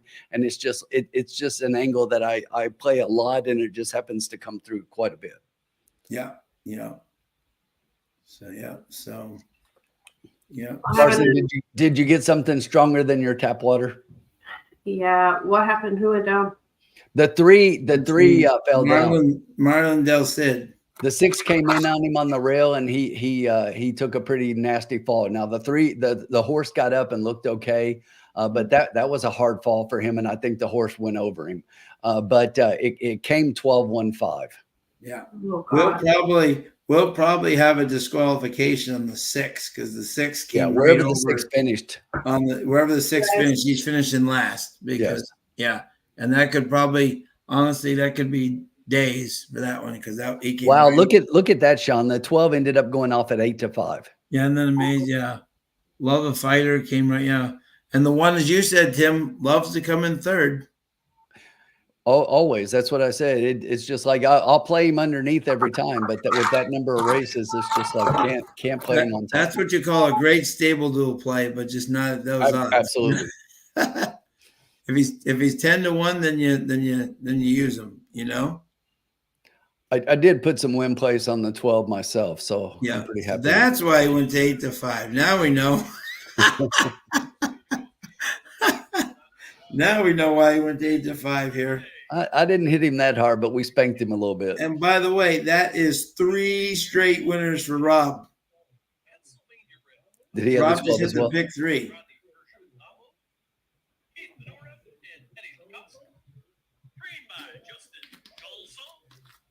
That's amazing, huh? This is going to be a nice pick 3 with a 9-1 and a 7-1.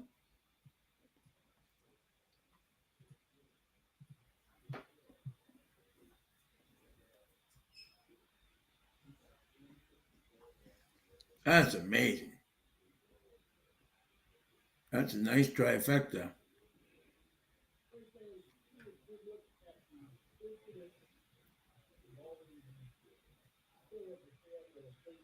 Yeah, he's talking about it now, but they did go official. Oh, good. Okay.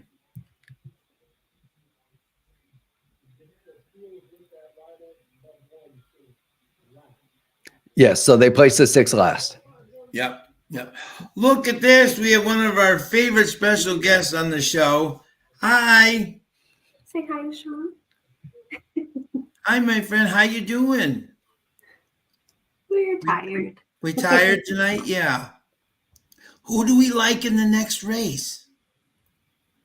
Do we have a number? What horsey number do we like? I show them. 5? Oh, we like the 5. Okay, then we got to look at the 5. Thank you. They go put them in the bathtub so they can be trained. How we doing? We doing good? Wanna start your tubby? Let me put them in the bathtub so you can wash them and they'll be clean. Have fun in the bathtub. Always fun. And we like the 5. I like it. Yeah. That we're definitely gonna look at that horse because you know what you're doing. You are a lucky charm.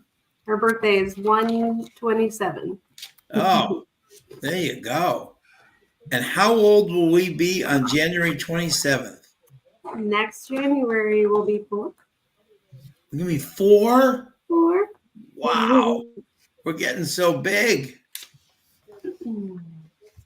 How old are you? We always love having you visit my friend. Always love seeing you. We needed a snack. We got a little sleepy. I got a little sleepy. Yeah. Snacks are always good. One of my favorites. Too many snacks, but they're all good.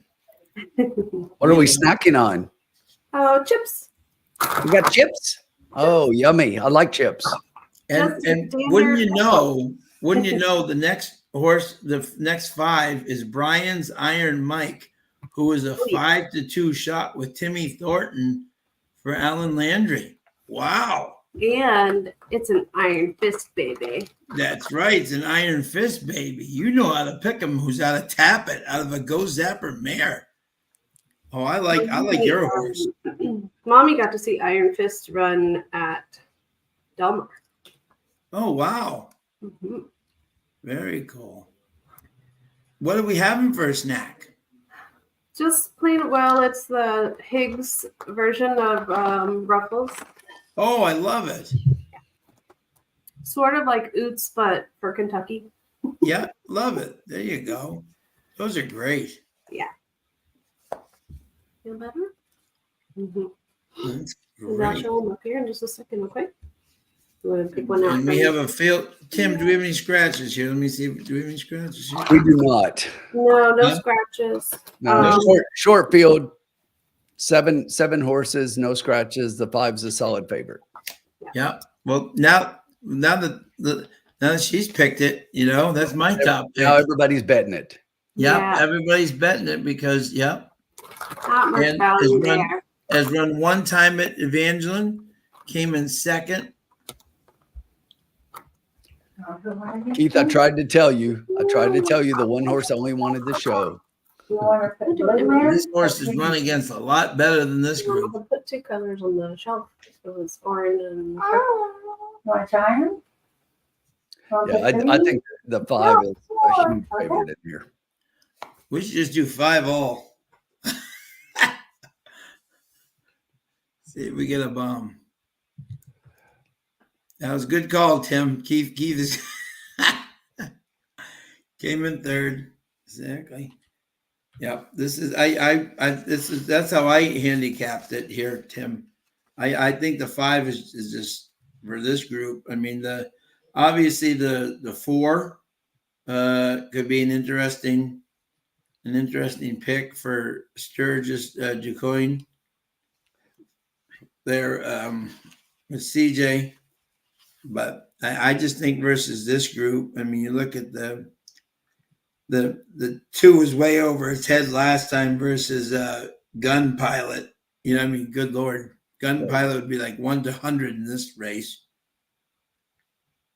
So at least the 2 is run against has some good form. Interesting. Never run it at Evangeline, but when ran at Delta, ran very solid. Sorry, it was Tubby time, so she came upstairs for. Oh no, great to see her. That's it. Yeah, OJ passed away, Frank. We saw that. And very interesting life for sure. Do we Mala thought the 5 is 7 for 13 in the money on the dirt. He's got three of his 5 wins have come on the dirt. So just because he's run a couple of times on the turf doesn't necessarily make him a turf horse. I mean, he's 3 for 3 in the money on turf, but he's done okay on the dirt. I still think he's head and shoulders above these. He's by Iron Fist, who's very much a dirt horse, and then out of a Ghost Sapper mare. Exactly. Yeah. Exactly. Yeah. But maybe it's 7 wins, and I'm wrong. Who knows? No, yeah, and that's why we run the races, right? I mean, you never know for sure, but I can see him definitely being a solid favorite. And here he's 6 to 5 right now, and I'd be surprised if he's not below even money. Yeah, absolutely. Yeah. Plus, the little lady picked him. Come on, Exactly. Exactly. So you have to, I mean, I'll go you one further and say that I even think that the Exacta is like a really solid 5-4. Yeah. Oh, okay. And this is Carson's race, right? Yes. Carson. Yeah. So yeah, I would think the 4 would be more for turf, but I see what you're saying. Yeah. Yeah. So my pick's Carson to help you out, my friend. Bobby D likes the 5-7-4 with the 3-4-7. Mm-hmm. Yeah. Let me see here. Yeah. Yeah. To me, I was 5 followed by the 2. And then my third pick was the 4. So 5-2-4-7. This is the way I had it.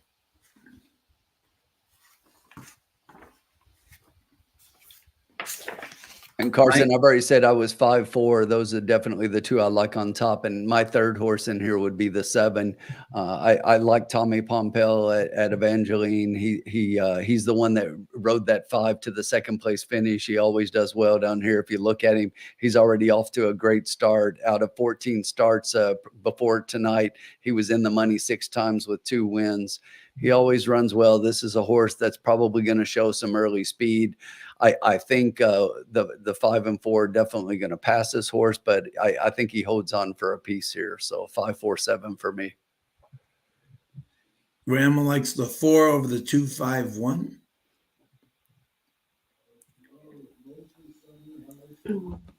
I do like this too, also. Yeah. So I had 5-2-7, but I want to include your 4. I don't know that a try would pay much more than an Exacta here, with the odds being the way that they are. We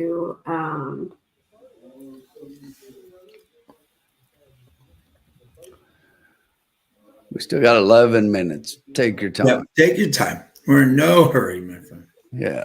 Look them over, see if you like somebody. I will tell you right now that the 6 horse is not wanting any part of a saddle. No, exactly. I see that.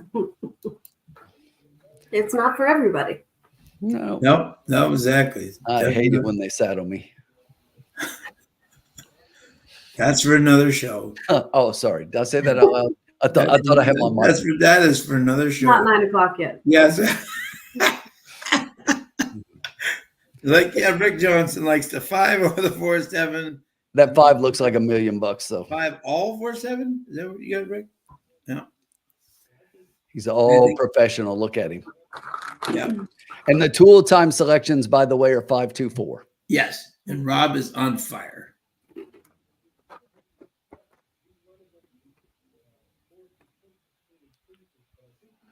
Unbelievable. Sorry for my crunchy chips. Okay. Fort, there you go.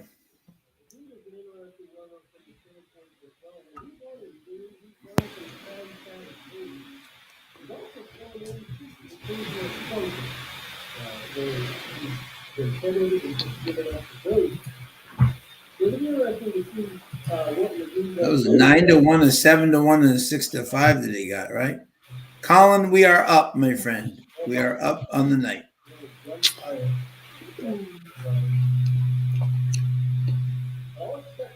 And BU lost. So yes. As the Eagle, Colin, I am partly happy, but I wanted a BCBU final. I think that would have been great. But anytime BU loses, it does not break my heart.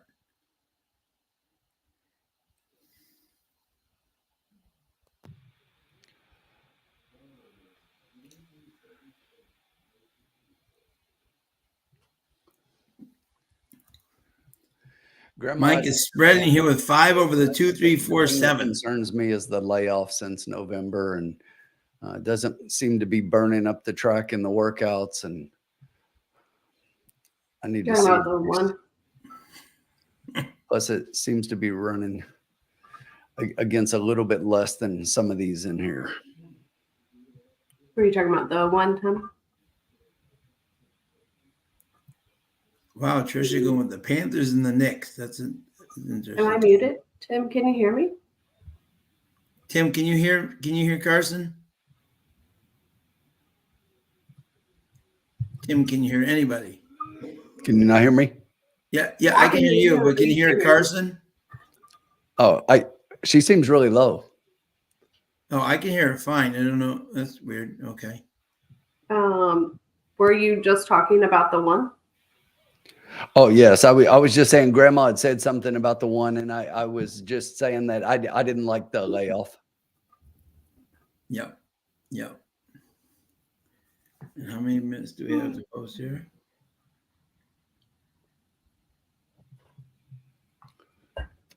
Well, Yeah, Scotty. Oh, jeez, Grandma. I had my speakers turned way down, so I had to turn them up. Oh, there you go. Okay, there you go. Now I can hear you guys like fine. There you go. Awesome. It's really the hearing aids, Grandma, but we don't share that with everybody. Tim, Frank says your angle again on the 2 is non-winner is a 2, and his only win was made in special weight.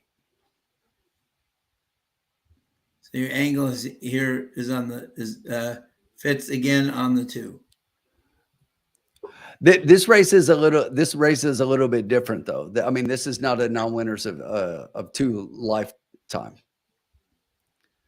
Because I mean, like the one horse has won 2, the 2 horses won 3. I'm talking when everybody has one win. Yeah. Tim, did you let everyone know about the TTP Legend running Saturday? Is that locked, or is that logged? No, buddy. This is the speedy one. The speedy one. Would that be one Al O'Willings horse, the speedy one? Where is he running? I believe it was Hawthorne, wasn't it, Colin? Did you say it was Hawthorne? You may very well see him end up at Woodbine, Colin. That's where the O'Willings horses usually end up. Hawthorne, yes. Hawthorne, okay. Best of luck to the speedy one. I'll have to use the speedy one in my Hawthorne contest. Yeah. Owned by Al and Bill Owling in those orange colors. Big owners at Woodbine.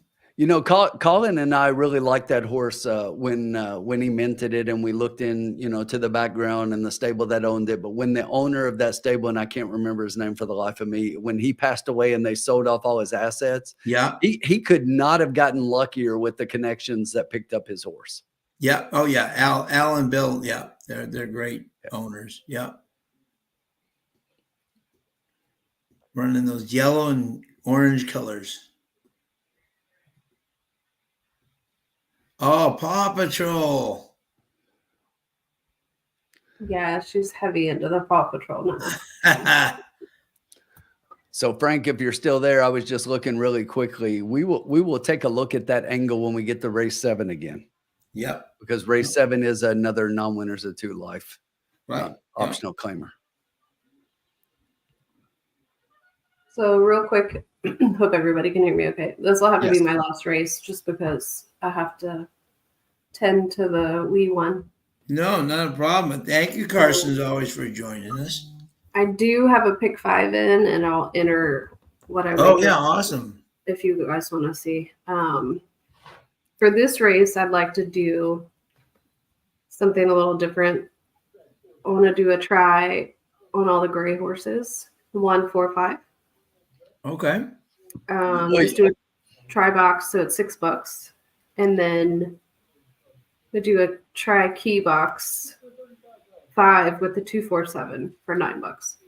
Okay. So that's So that's $1 try box 145, right? Oh, wait a minute. Hold on. Is the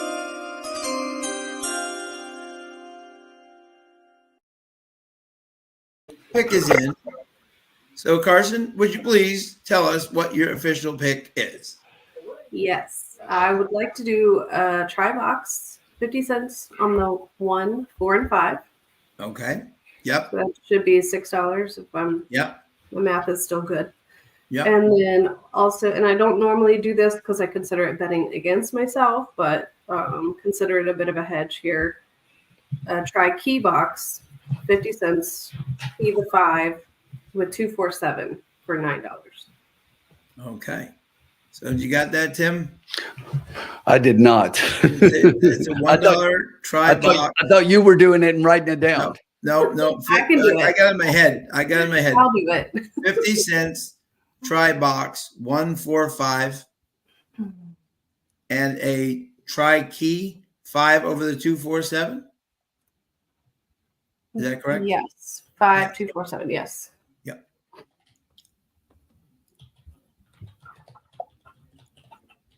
And I would never advise anybody to bet against themselves in a race.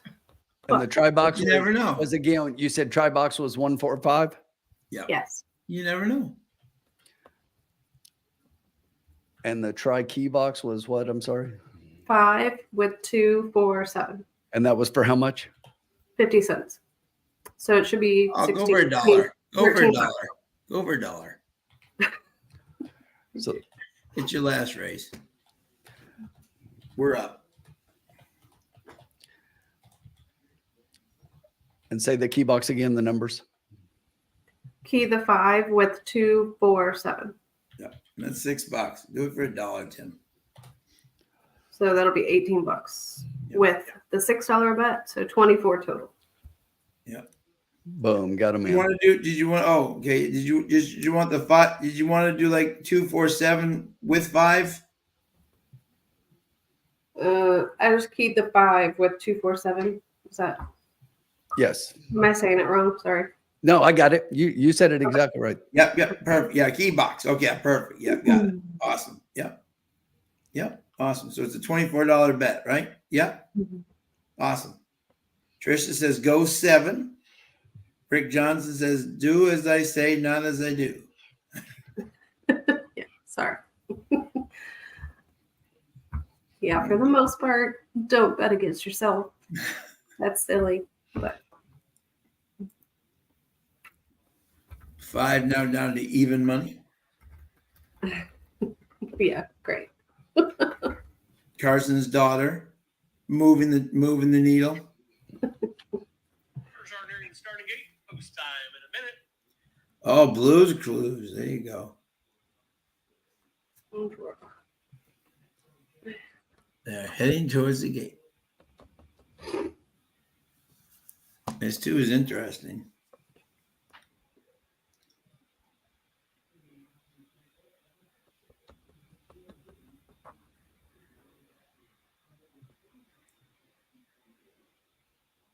That's pretty.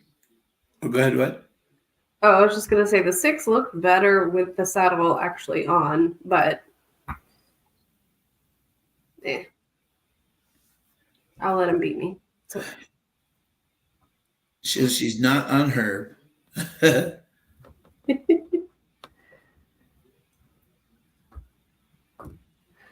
And I'll put my pick 5 into the chat before I go.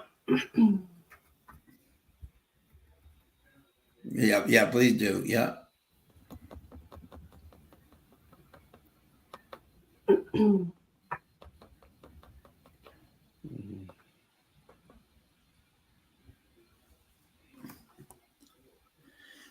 Let's see. Now, okay. Now we're betting in Spanish. We got different. There you go. Different languages. Yeah. No El Hombre tonight.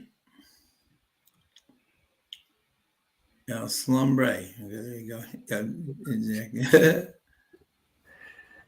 So we're getting closer to the gate here.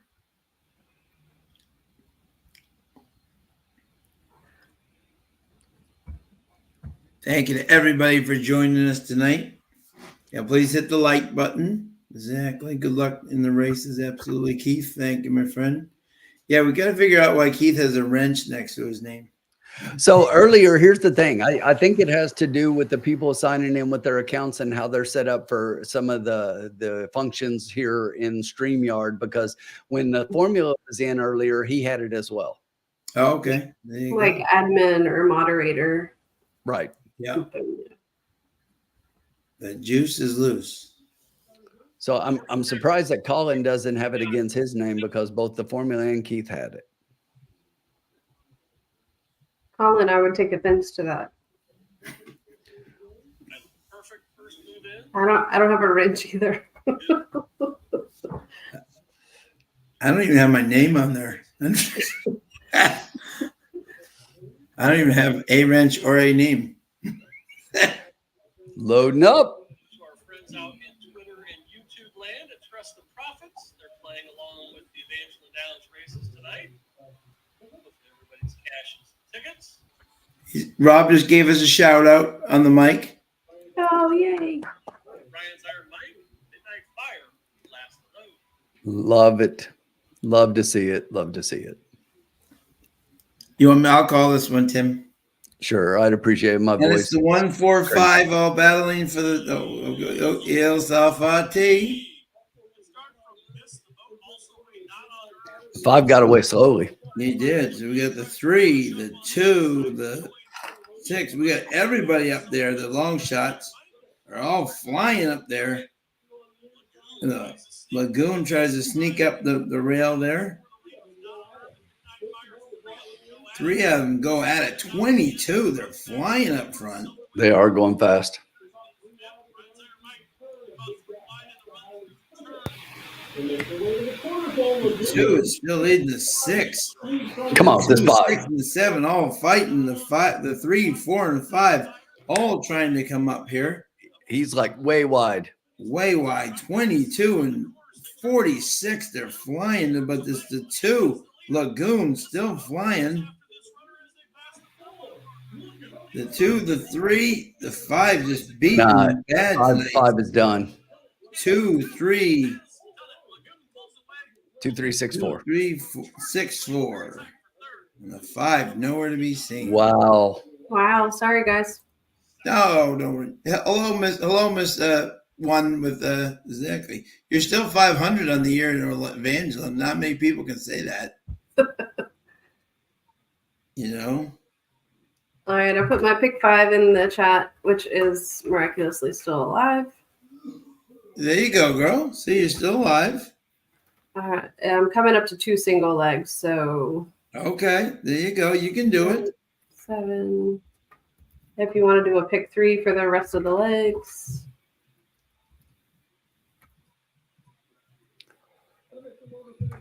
All right. Well, hope the 5's okay. Yeah. I think he got off to a really bad start, and I just wonder if the jockey just didn't really push him too hard. May have the start may have just cost him there. He just didn't seem to have any oomph in that, and he definitely had a pace to chase. It wasn't like they were going slow up there. Just you know?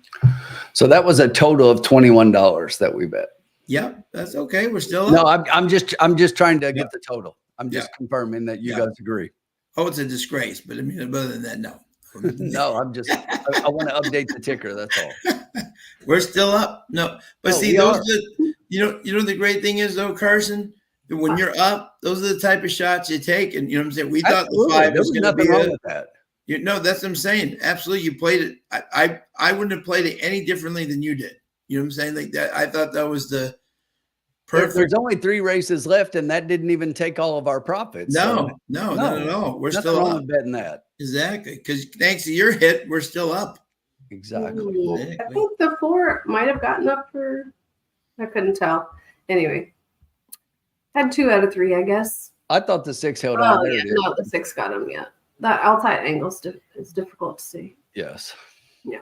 All right, guys. Good night. Well, thank you, and for joining everybody. us, Carson. Thanks, Carson, for coming on. Always a pleasure, my friend. It was awesome hanging out with you this weekend. Yeah, thank you. So nice to Thanks. meet the people I did have a chance to meet. Work kind of keeps me busy when I'm at the track, but If anyone wants a great picture of the photographer that I took as she came out to the track for the bluegrass, I've got a great shot of Carson walking up the rail. like race 10 after 2 days in a row, and I think I captioned it effing PO'd. PO'd. Yeah. But that's okay. Good night, Carson. Good night. Have a great one, my friend.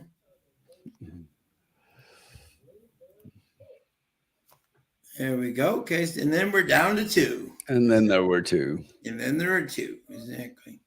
So we're gonna keep it going here. We're still up, which is great. We're playing with their money.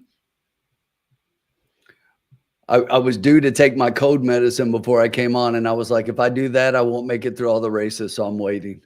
Yeah, and by the way, if you don't feel I can take it the rest of the way, don't you worry at all, my man. I'm okay. It's just I started a couple of days ago. I started like feeling something in my chest and just felt a little off. And then all night last night, I coughed my head off. I had the chills all night, and so Nice. I've been doing like the Alka-Seltzer cold all day long. So it's just a cold. I've been coughing, nose running, that crap. So Yeah, exactly. Yeah, exactly. Gotcha. I think it was last Friday at Keeneland, honestly. Yeah. Well, we're gonna get the next one here. Exactly. Yep, we're gonna get the next race here. You know. Oh yeah, Carson's husband's a great guy. Absolutely great guy. He just got deployed again, so thoughts and prayers to him today. Absolutely. On his mission. And as always, Tim, thank you for your service as well, my friend. Well, thank you. The Keeneland crud. Vince Watson, how are you, my friend? More cowbell. I need more cowbell.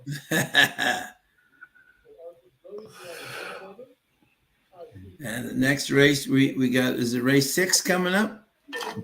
Yes, it is. This one's yours. Yes, yeah.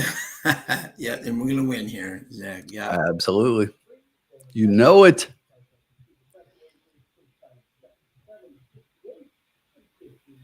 Yeah, exactly.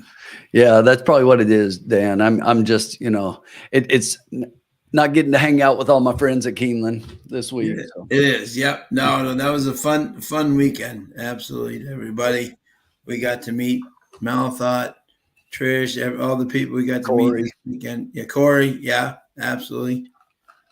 Great to meet you all. Frank. Yeah, Frank. Exactly. Frank Payne. Great to meet Frank and his family. I had a lot of fun. It was a lot of fun. Oh, I love Keeneland. It was a lot of fun. Great place. And that was I was telling Tim, for those out there, it's kind of the running joke. I've been to Keeneland, oh God, like 3-4 times, but I've never been there for live racing. So it was a thrill to be there. And man, that was a lot of fun. The workouts, the track kitchen, just awesome, and awesome people, But isn't it so cool, the layout of it? I mean, the kitchen right there, and you can walk right by the barns and see what's going on. And people, a lot of people don't understand that, that you can get that close walking up to, by the barns there and everything on your way in and coming in that back gate. And yeah. Poor Mike. Yeah. Poor Mike W was stuck in the Phoenix room. Poor guy. it's a tough one. Yes, Mike, but our friend Sean here, our friend Sean here was in the clubhouse. That's right. An elite club. I was telling him, oh, sure. Sean comes his first time to Keeneland. He goes to the clubhouse. All the years I've been going to Keeneland, I've never been in the clubhouse because I don't know a member to get invited. Sean knows everybody. But Sean, you got to tell him your story about when you went in the clubhouse. Okay. Yeah. So I'll tell them.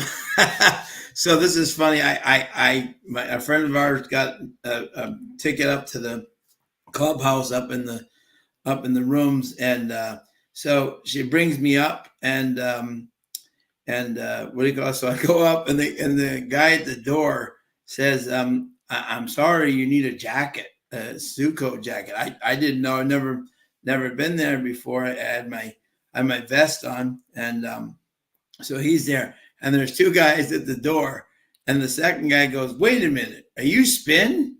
Right? And I said, yes. He goes, I follow you on Twitter. I love you. He goes, don't worry, you go right in.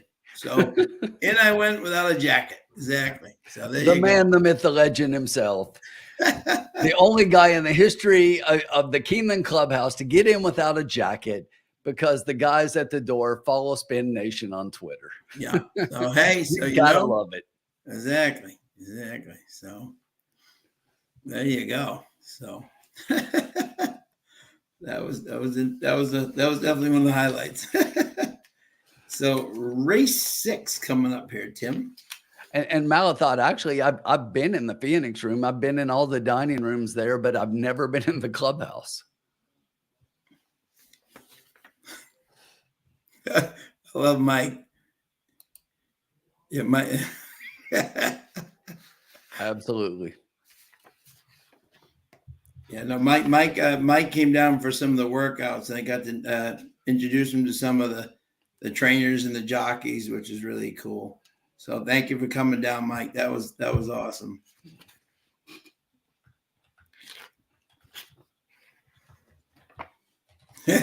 Hombre was not with me, Colin. So race 6, a mile claiming 7,500. And for 4-year-olds and up, which have not won 2 races other than since October 11, 2023. And we have a field. Any scratches going on here? Let me see. Let's see here. And Frank is asking you, Tim, what's your thoughts on the big blowout win like the 7 had last race?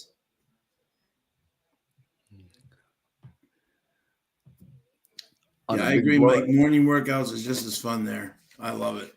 In this one, Frank, I'm not following. You mean in this race? Or the next one? Yeah, that's where. Yeah, the 7. Oh, big blowout win last time at the fairgrounds.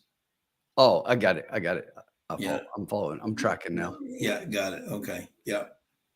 I'm still kind of going through myself, but yeah, this is an interesting race. And I found this one a bit of a puzzler, if you will.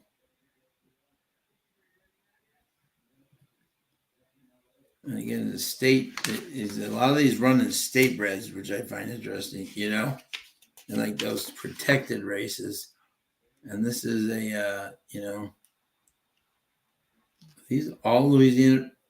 Oh, these are all okay. No, they're not. See, so this is open group,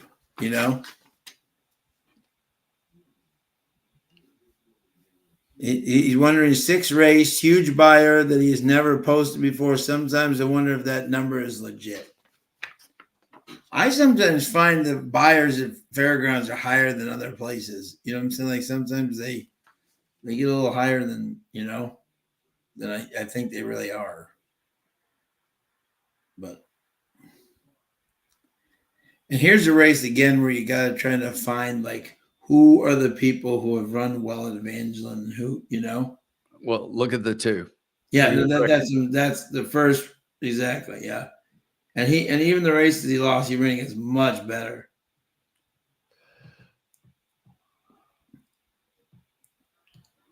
Yeah, two definitely likes the Evangeline strip for sure.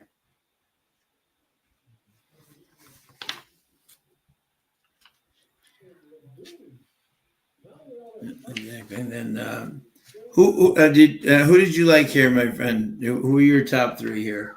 So I have to start with that 2 horse, Sean. To me, I really like the 2 more than the 7. I see what the people see with the 7 and what Frank was talking about with that last race. But here's what I said about the horse earlier when we faded that 2 and we won with that, is that if you look at the angle of the trainer when he wins the last race, how well does he come back and win the next race? And out of 44 races of winning the last race, he only wins 14% of those. So that, or she, so that's a pretty low rate. So I'm going to fade the horse. And here's another reason. If you look, that the horse is only 1 for 6 at the distance. Now that was the one. It was the last time out, but it's the first time the horse has done something like that. So I'm going to play the horse underneath. Obviously, I just don't think it's a win candidate, and I've already said I like the 2 on top, but that's why I'm playing the horse underneath. Another one that I was looking at that I kind of liked here on initial glance was the 8 horse. I believe it was the 8. Yeah, Big Rojo. Yes. Yeah, Aubrey makes her debut. For the night. Yeah. Yes. So we've got a horse here who is consistent in that if you look the last couple of races, look pretty even throughout the races. Last one was at 7 furlongs. This one's at a mile. Out of 9 times at the distance, the horse has a couple of seconds, but he has a first and second here at Evangeline. I just think that this is a horse that's going to be running a little bit late, and I think could definitely get a piece here. Yeah. Yeah. I was looking at that horse myself. Yeah. And we haven't seen Aubrey ride yet tonight, Right. So yeah, and definitely likes the track, that's for sure. And if you like a deep closer, the 5 is the other one that I was looking at. That I just think the 5 is going to be running like really hard at the end. Potential 3rd place horse, but 3rd or 4th. But it's somebody to keep your eyes on if you're looking for somebody underneath in your trifectas. Yep, absolutely. Absolutely. And let us know who you guys like. Bobby liked the 10. He had an exact box 279, and he has a 10 to win. Grandma likes the Ocho, which Jen, I'm sure, will be hopefully playing too. Big Rojo. Yeah. This is a very interesting race. The 10 is 2 for 5 in the money at Evangeline, so has had some success over this track. And the 2, I exactly. The more I look at this field, it's an interesting field, Without a doubt. Exactly. And how long do we have until the next race, my friend? We still got 5. It shows 5 minutes to post. Yeah, right. Exactly. They're still walking around and having. I wonder. What's interesting now is the first thing that came into my mind. I wonder if it's humid. Like into the fact where they don't want the horses. They just go out. You know what I'm saying? Just get them to the gate. Yeah. And let's see here. I'm going to just check something here. This might give us a little better clue on what we're looking here for. Let me see here. See if this give us a little hint or clue on what's going on. So that the public seems to think that this is a race between the 2 and the 9, but the 7. 2 and the 7. 7's the real low double here. So Yeah, and again, I see that as well. Where I differ from the public is I'm kind of surprised with the underneath. The more I look at the 8, the more I like the 8s here. So I, Yeah, I 13 to think 1. Yeah. I Yeah, think the Aubrey. 8's definitely an underneath in a try type play. Yeah, and she's the type who can just take them wired, you know. Yeah, this horse, let me see, 7 furlongs. Yeah, this 7, yeah, Crimson Storm. Yeah.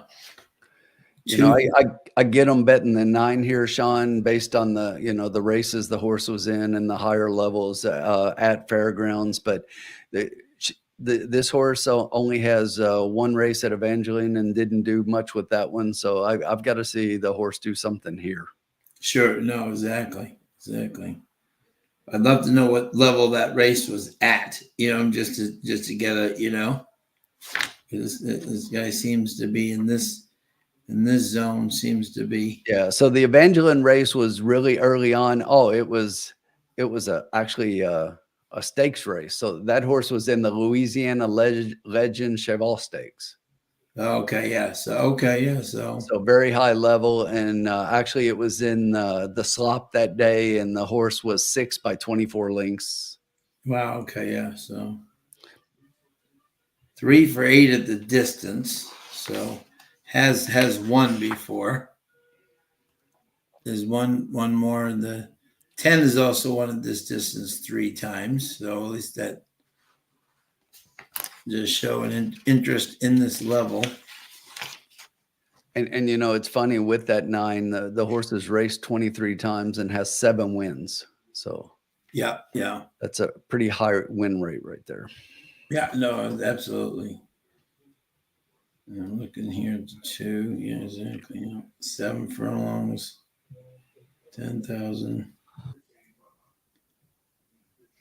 Yeah, exactly. So I'm looking at the doubles here.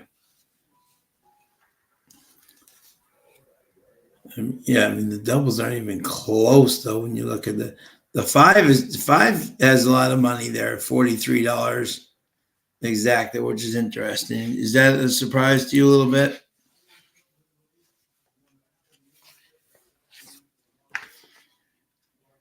Does that surprise you a little bit? Oh, you're muted, Tim. Sorry, I was coughing. Yeah, the 5 is the one I said was going to be coming flying late. I expect the horse to show a lot of late speed, but I am really surprised that they bet this horse down to 5 to 1. Yeah, no, they're definitely playing. I do like the horse, as I said earlier, as an underneath play because this horse is going to be coming. Yeah, I love the way the 8 looks on the track as well. Aubrey getting the first ride of the evening. Yeah, and interesting. And the one time this horse ran on Evangeline, he got killed. But yeah, see, just because you're coming from the fairgrounds doesn't mean that you'll be closing on this track. You know, Absolutely. and that's what I'm. There are some horses for those who are just, and we're kind of learning Evangeline too again. But I'm saying, but just because in Louisiana more than any other place, there are horses that can like one track and absolutely do not like another track. You know what I'm saying? And like they can love Delta, but absolutely hate Evangeline or the reverse. So you try to find horses that you think like, you know, this, you know.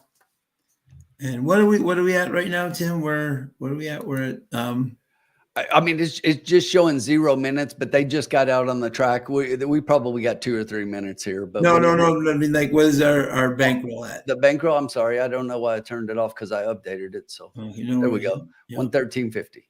Okay, I'm just gonna simply because this is a track we're just learning, so I don't want to go like this could be anything, you know.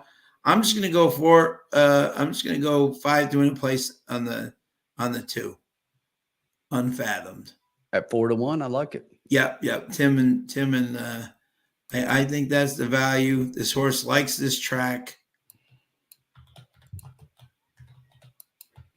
Tim and Carl have many wins together.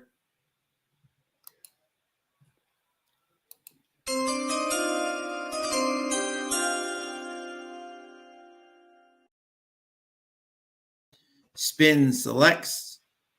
5 to win in place on the 2. Unfathomed. I like it. And just floated up to 9-2. So just keep floating up and giving us more money. Keep floating. Exactly. Float, float, float. There we go. Exactly. Yeah. So we're getting close to the gate. Dan likes to exact a box 8-9. Colin likes to 5 up the rail with the 7-4. Rick Johnson has 2-7 with 2-4, 5, 7, 8, 9, 10. Good luck, my friend. Tim Mee says the 5 and the 10 are strong closers, which Tim would definitely agree. The one thing with Louisiana, and the 5 could definitely close and beat everybody. The one thing you're always worried about down there is will they like the track? You like one track versus the other. That's the one you're always kind of interested in.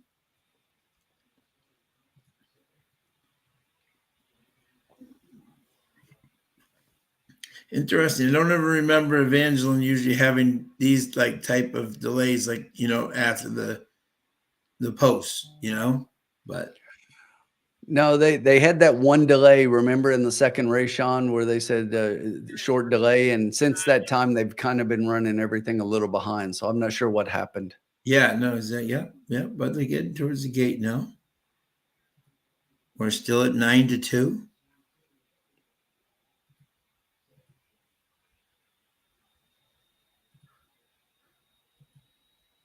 Always the Broberg Thornton combination throughout the years has always been a very solid one, no matter what Louisiana track they are at. And again, thank you to everybody who's joined us tonight. So appreciate it.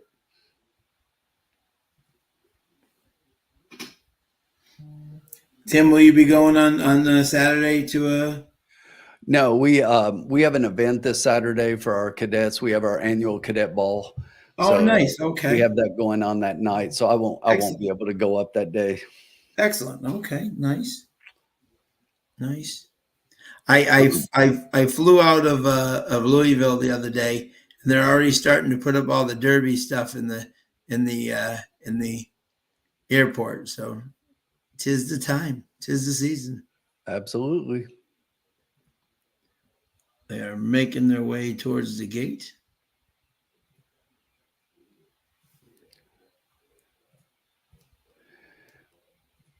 $70 and sunny on Saturday. Wow. Yeah, it's going to be nice. But Beautiful. You know what they say when it's derby time, Sean?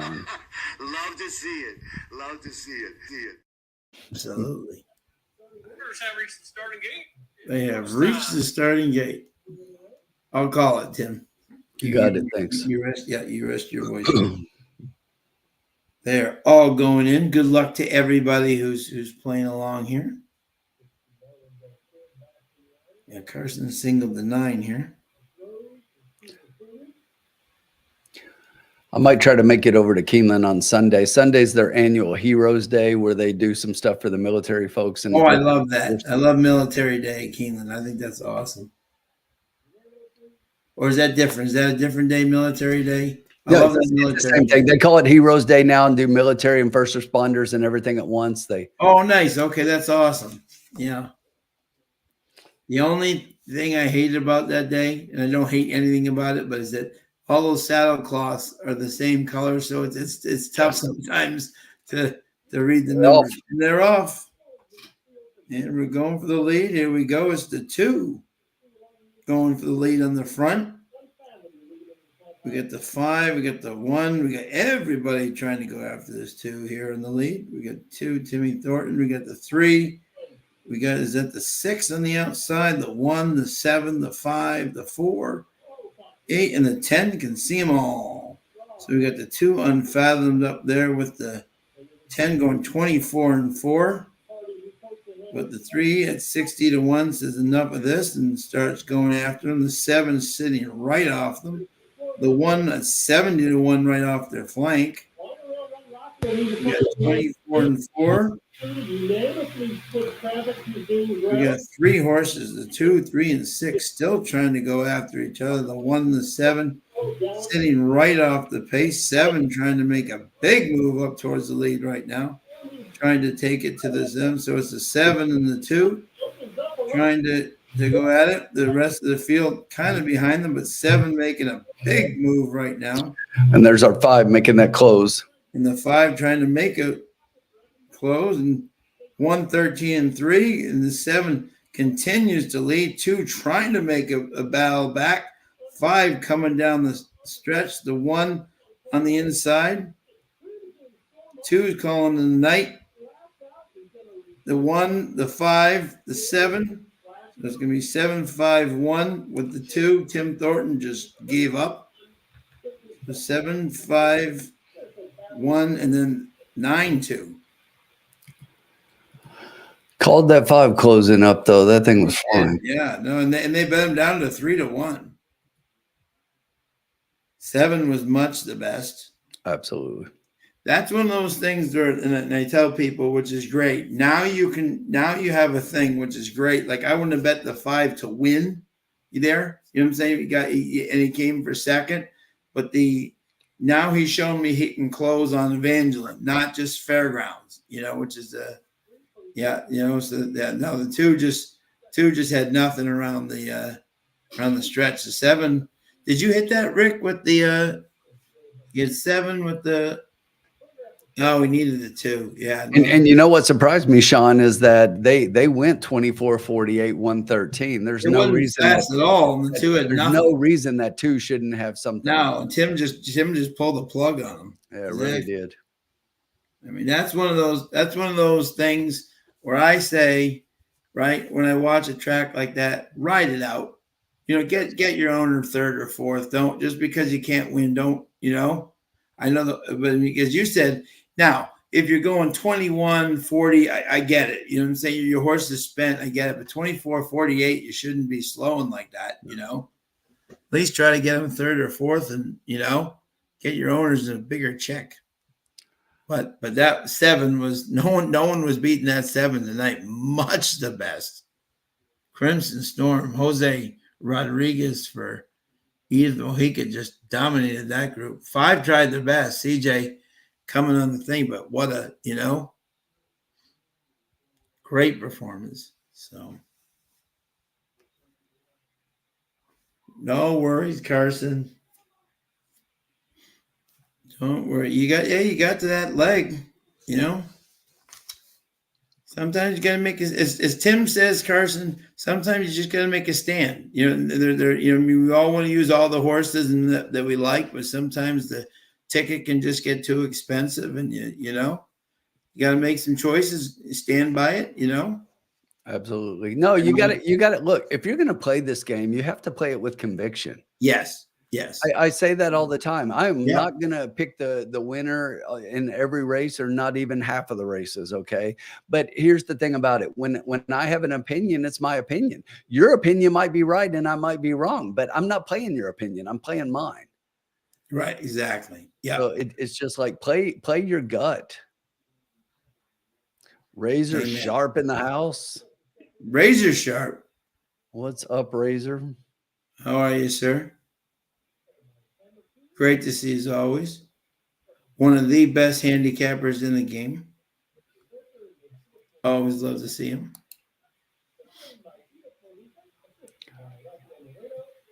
Razor's calling for yeah, exactly. Malik Thought's calling for shots. All right. So while we're waiting for this next race and everything, since we didn't hit anything in there, and I've already updated the ticker, let me talk about Mike W's comment right here. So he's like, Sean knew every single person there. So you guys don't even know the half of it. So we went on a horse tour on Thursday. Sean and I went to Mill Ridge Farm. And if you're not familiar with Mill Ridge Farm, the history of that place, if you love Keeneland, you better go check out Mill Ridge Farm, because if no Mill Ridge Farm existed, no Keeneland would exist. Okay, so, but there's a ton of history there. It's a really great tour. One of Sean's favorite horses and one of my now favorite horses is there, so, but here's the thing. And before I even talk about horses or the history, here's the amazing thing to me. We're on a tour. Our tour guide is in the barn. She's giving us the history of the place and showing all of the photos up on the wall. She talks about all their grade 1 winners and their first Kentucky Derby runner and things like that. And then she says, oh, by the way, if you see a corgi come in here and an older gentleman walk in with the corgi, she said that is probably our owner, Heedley Bell. And you know, and he runs he has actually handed the place down to his son now. But she said that he likes to come out on the tour. And right as she's saying that, here comes the corgi around the corner. And here comes Heedley Bell. And he walks up there and he talks to everyone on the tour and welcoming him. And this is like one of the premier persons in the horse game. If you look at bloodstock and matching sires to dams, he kind of started that whole thing and does really well with it, is one of the best in the business. And he walks in, and of all the people there, he points to Sean and says, oh, here's our friend from social media spin. And it's just like, everybody knows Sean. And Sean, correct me if I'm wrong, but you had never met Heedley. Is that correct? Never met Headley. No. No, but he knew who Sean was. Yeah, we've talked for years. We've talked for years, but we never have actually met. But exactly, yeah, but no. So that was an incredible moment for me, because it was just like, oh, are you kidding me? And we come to find out later, as everybody had kind of left, and Sean and Carson and I were still there talking to the tour guide a little bit. She's like, yeah, she's like, he never talks to me about my tours, but he came out to me before this tour and said that he knew that Sean was coming and he wanted to make sure that I gave him a great tour and a great experience. So how is that for knowing everybody in the business? Sean is the man. Thank you, my friend. That was a lot of fun. Exactly. Yeah, it was amazing. That was a great weekend. Exactly. So we are now on to the 7th race, my friend. You are gonna bring us back with a winner here. I got it. He's got his help there. Exactly. Race 7, 5.5 furlongs. Optional claiming 50K. Non-winners of 2. Purse 35,000, 5.5 furlongs. This is an interesting field, for sure. I'm looking at this race here.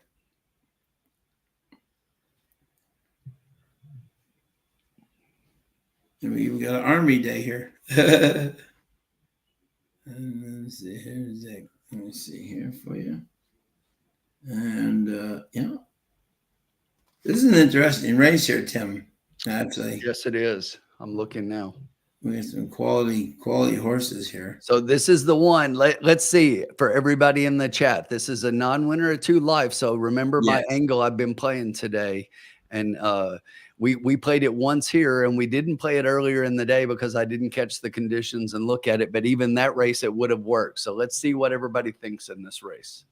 Yeah, exactly. So one to win. One there.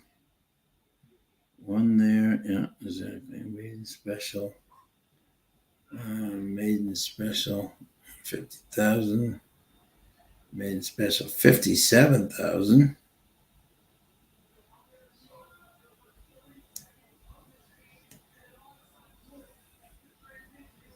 Seven. We have a couple of people that have won in the maiden ranks.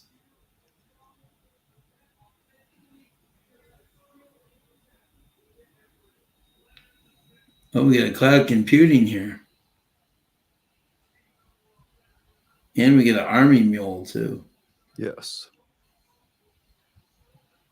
We get some breeding here. I like this. Court Vision. Oh, my boy. Always love Court Vision horses. Interesting, in this race, no one really has run an Evangeline, which is interesting.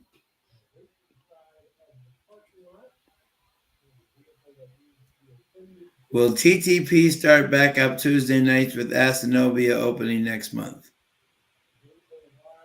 I believe that's our plan, but we will open up. We don't know if it's going to be Monday or Tuesday yet. That will be the interesting, because they run both nights. So we will have to see programming which way we go, but we will definitely be back, Dan, for Assiniboia. Did I say it right? Assiniboia?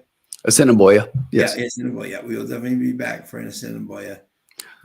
I love that track. Yep. My boy Antonio Whitehall getting ready, coming back. Now Tim, who did you like here, my friend? This is my race. You got to tell me who you like. Oh, this is your race. Oh, that's right. Okay. Okay. Well, considering that Tim was in the Army, Army Day looks very tough here. I mean, he was running against Little Chili and Freeburn, and Freeburn's won multiple races. That horse is a stakes winning horse at Fairgrounds, so definitely one to look. I like the 9 out of 52 coming back off the thing, 1/3 so far. I think he looks very tough. I think the one was just facing way too tough competition last time there in the 100K race, and just he was fractious. I actually remember this race. This horse was a complete mess at the gate and just never had anything. What do you call it? Yeah, interesting. The 5 is the only one to break its maiden at Evangeline Sarah's Court, out of Court Vision, one of my favorite horses from Canada. That's an interesting one. But my top 3 were 3, 7, and 1, followed by 5. Interesting. Very interesting. Marv, I agree. Assiniboia and TTB go together like bacon and eggs. Absolutely.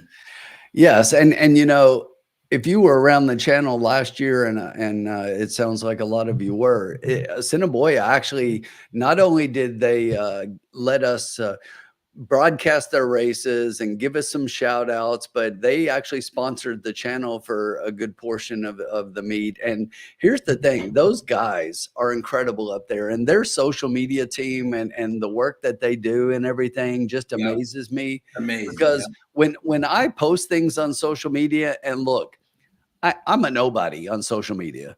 It's like, I don't have the followers of Sean or even some of these other guys. And it's just like, but it amazes me that when I post something with content or something, Assiniboia is like sharing my posts out to all of their followers, right?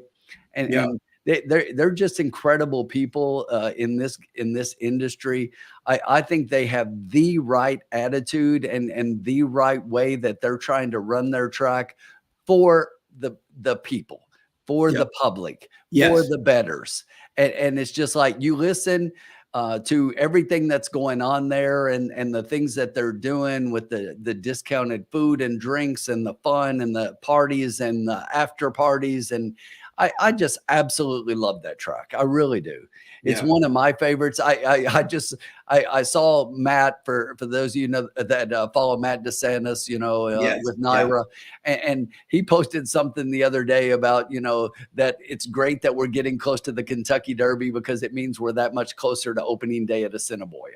Yeah. See, he loves the track as well. He loves him too. I think we're all fans. We absolutely love the folks up at Assiniboia. They're amazing people, and I just think that they're great for this industry. I wish more tracks were like them. I think the American tracks as a whole could learn from the Canadian tracks, both Woodbine and Assiniboia. Totally. The way they run their stuff and their fans, the way they treat their fans, the way, I think American tracks could really learn a lot from them up there on how to run their 100%. stuff, so Bobby D likes the 2.8 over the 2.873 here.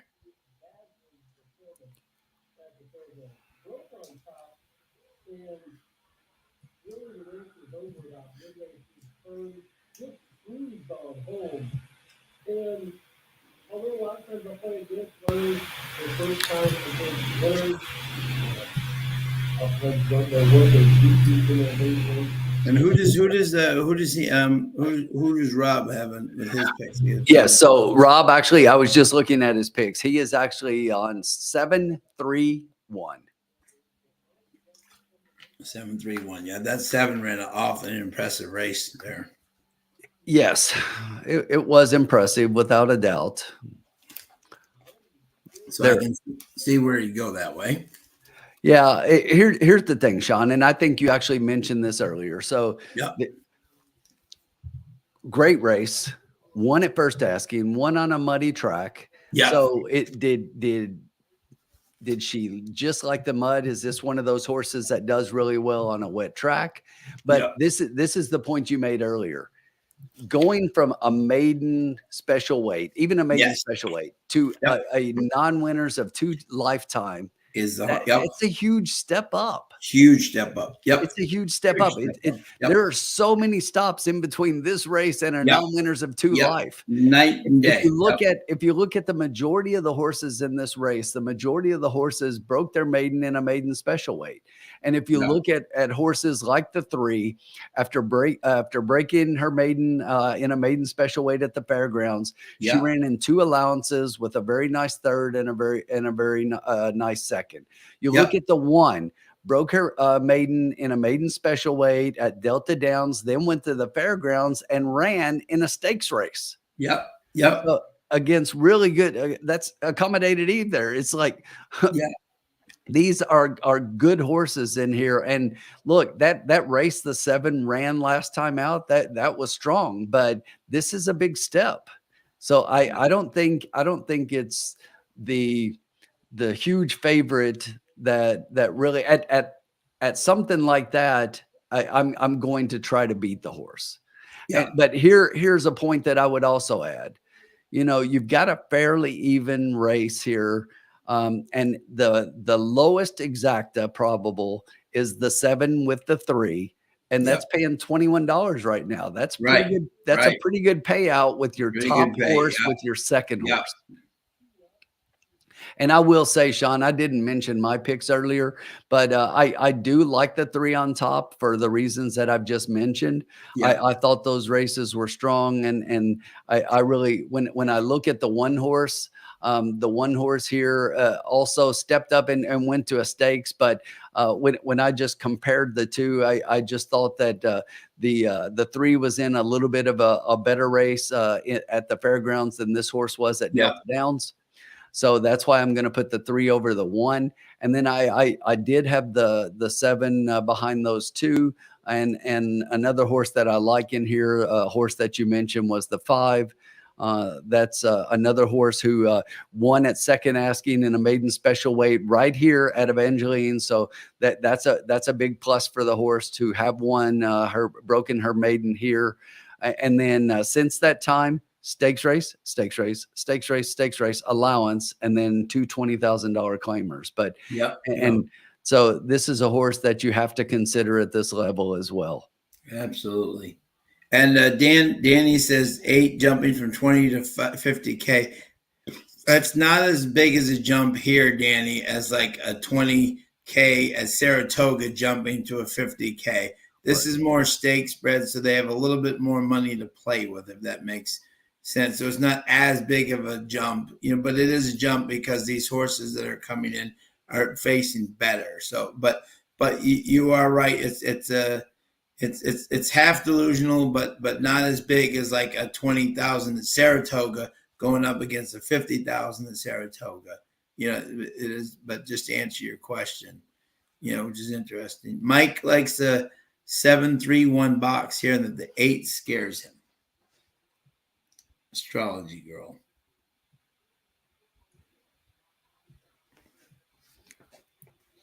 Interesting. So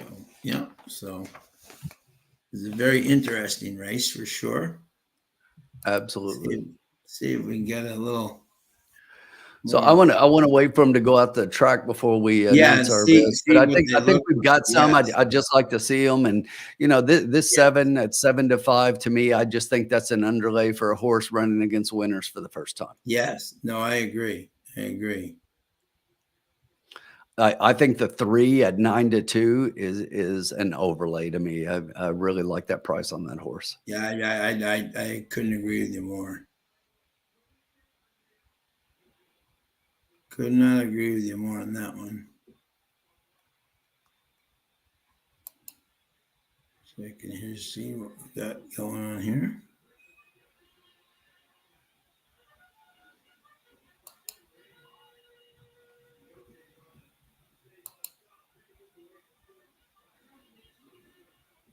Green Spring.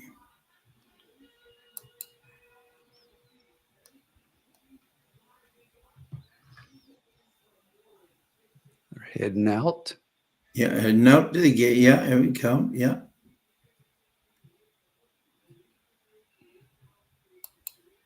One minute on the track now. Thank you again to everybody who's joined us tonight. So appreciate you. Always love having the Razor Man, Keith, Marv, Mike, Trish, everybody joining in tonight. So appreciate it. Colin in the house, Alex in the house. We haven't heard much from Alex tonight.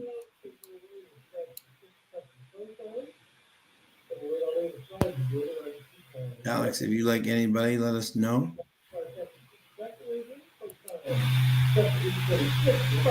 Very interesting race here.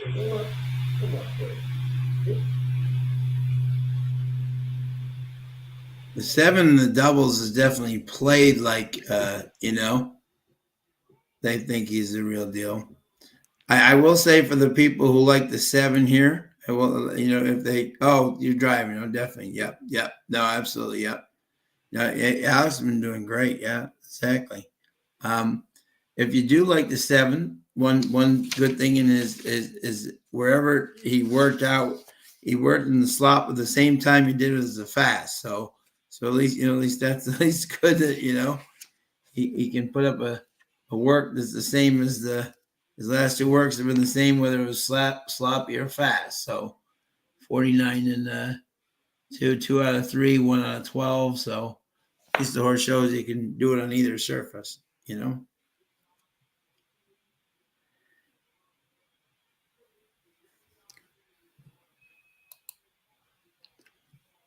Getting the 5's been bet down to 6-1, huh?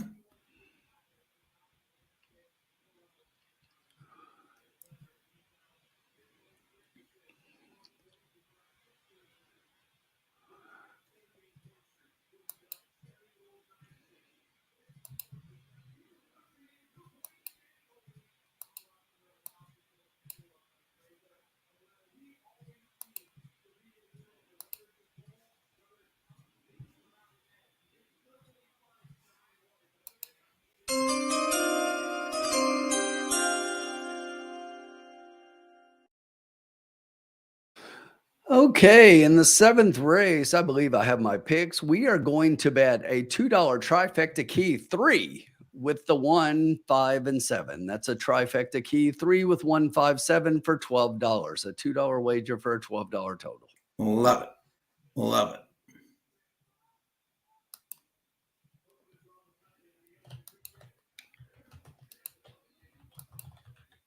Love it.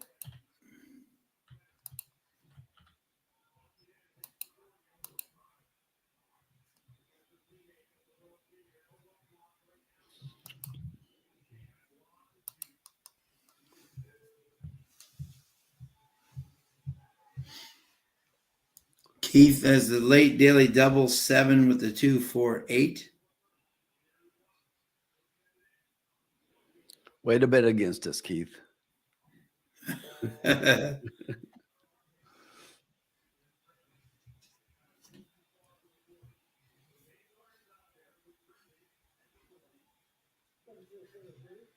Getting ready towards the gate here.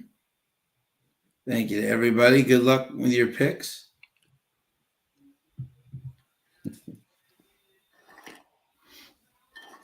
Getting ready to go towards the gate here.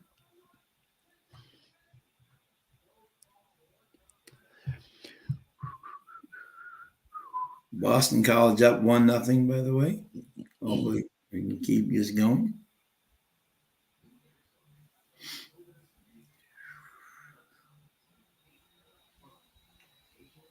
heading towards the gate.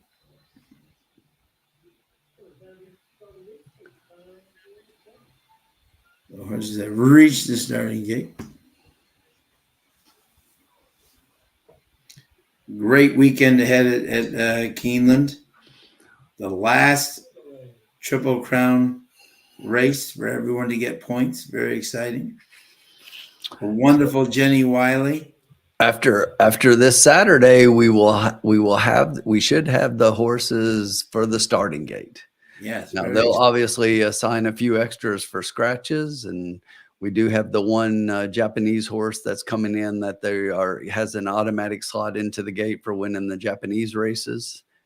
And that is not forever young. There is a separate Japanese horse that ran on the Japanese circuit. So they do have a slot for that horse.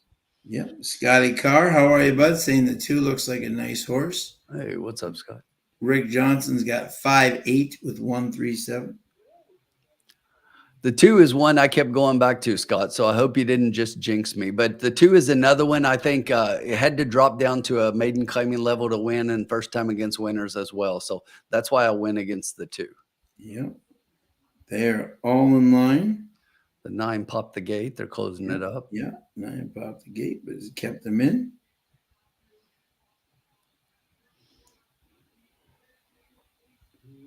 They're all in line. Il Safati, a bad break for the 1.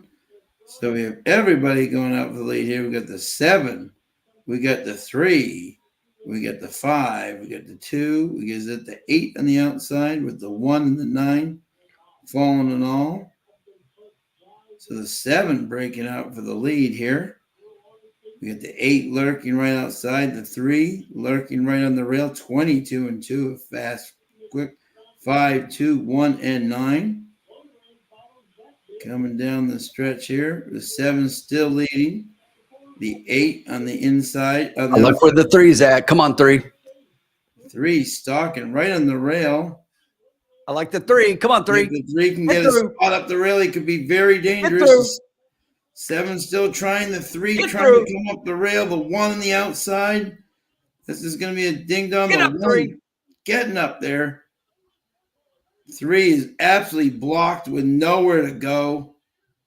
It's going to be 1, 2, 9. 9, 2. That is how you don't ride at Evangeline if you're exactly, because he got that horse trapped right on the rail and there was nowhere to go. Yes, he definitely had the horse, I think, and he put him in a bad position. Yeah, no, you can't be on the rail like that in that type of, and the horse definitely shied away. That's not how you want to.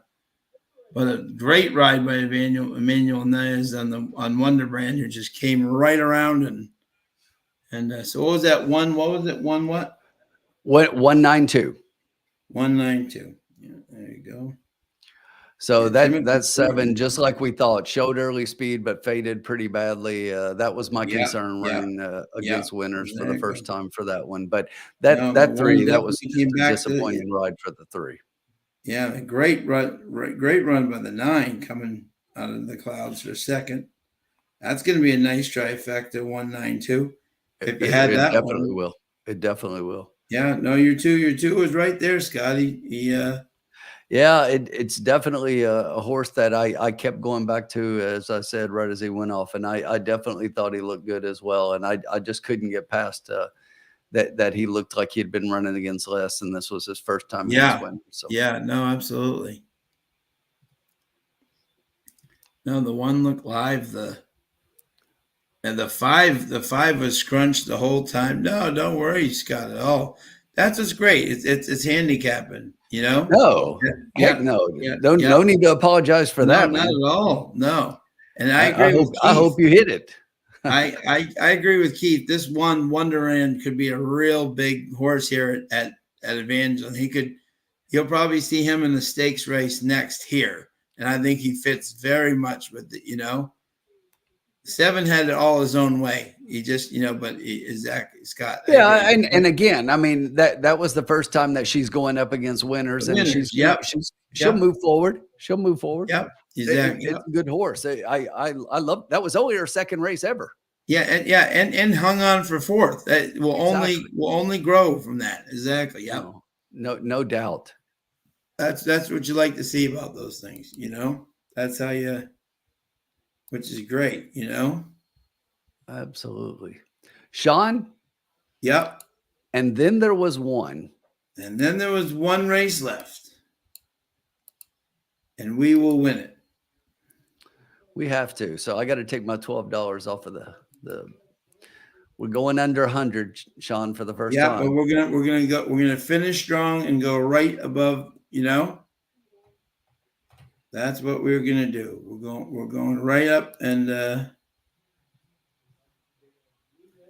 we will win.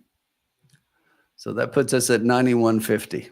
All right, we're gonna finish on the.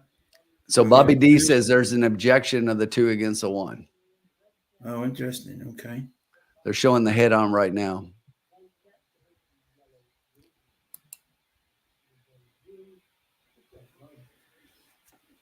No.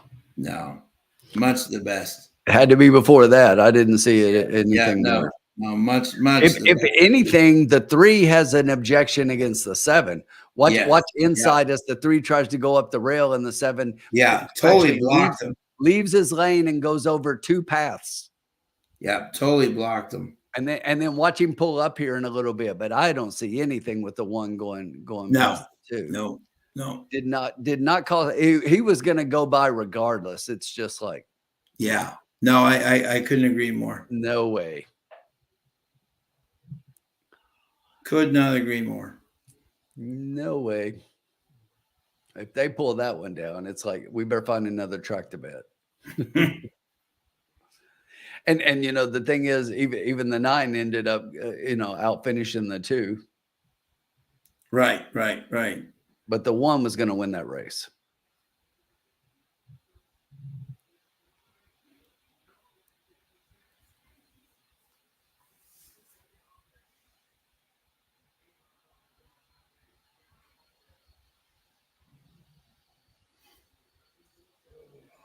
Yeah, I don't see what they're looking at here. I don't either, because when he did come over, but when he came over, he was already fully in front of him. Yeah, that's what I say. He was trying there, but you know.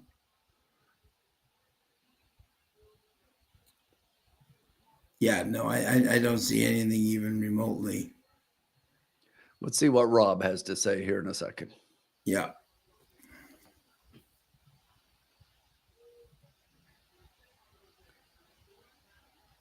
This should be very interesting to see.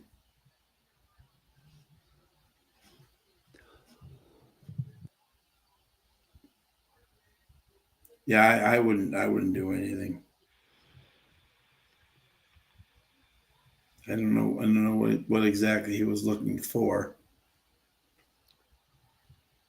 And plus, it wasn't an inquiry; it was an objection. And yeah, no, that's what I'm saying. I don't really get what they were. Be a whole lot clearer when it comes that way, and it's not the stewards calling it. Yeah, exactly. I was trying to see that myself, what exactly they were looking for, you know.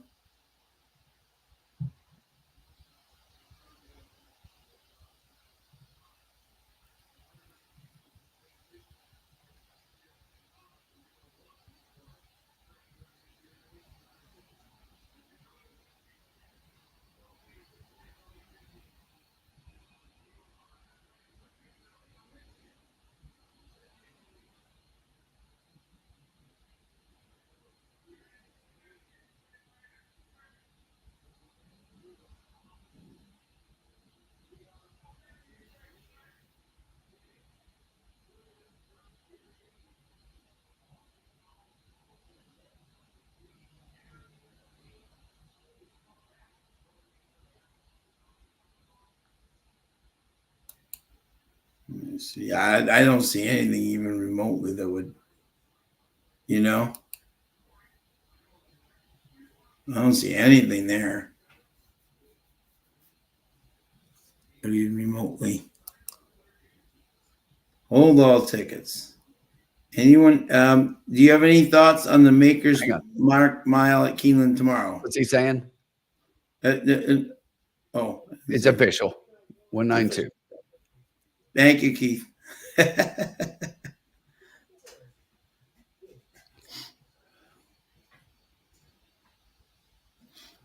6-1 over 14-1. 6-1 or 14-1, yeah. Over 6-1. So that's going to pay pretty a penny. I haven't really looked at the Maker's Mark yet. Have you? I have not. I handicapped today's card, and then I looked at Saturday's card, and I have not even looked at Friday's card. Yeah. Are you guys still having rain? Will they even be able to be on the turf tomorrow? So that's the thing, Sean. So the rain is supposed to stop sometime tomorrow, a little bit, but yes, I mean tomorrow I don't think they run on the turf. Okay, yeah. And that's what Carson just said. I don't think they run on the turf tomorrow. Yeah, But exactly. now on Saturday, it's late enough to where with temps in the 70s and everything and the rain stopping tomorrow, I think it's long enough. And with the sun being out and a nice weather on Saturday, I think they could probably get the Jenny Wiley off. Yeah. Because is that Master of the Seas tomorrow? Yes.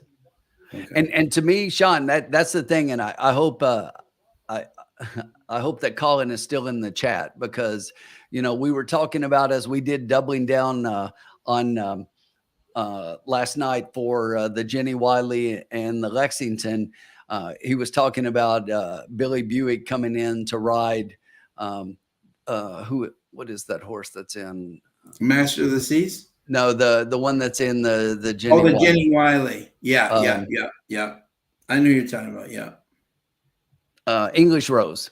Yes, English Rose. So English Right Rose away. is in, and he was talking about, when Billy Buick comes in to ride for Charles Appleby, that you got to watch out. And I agree with that. But honestly, even though that's the Jenny Wiley, I think Buick is coming in to ride Master of the Seas. I think so too. And I mean, he is riding both, but I think that's the horse that Appleby brought him in to ride. I agree. I couldn't agree more. He's coming in to win that. And not that he doesn't want to win them both, and he puts him on this horse, and Buick's won on this horse in the past.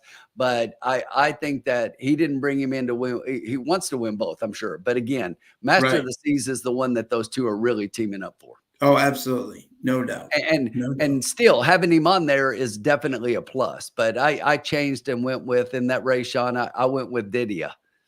Yep. That's our girl. That's a horse that, 10 wins in 15 races, hard not to like her. Yeah. Exactly. Yeah. And then, yeah, exactly. Carson and I, what do you call it? Yeah, Scott. Yeah, he is. Yeah. Carson and I searched all around for Didia, including we were in his barn and we could not find her. Then all of a sudden, magically, she appears working out the other day. So, but she just knows how to win races. Yes. So, which is remarkable.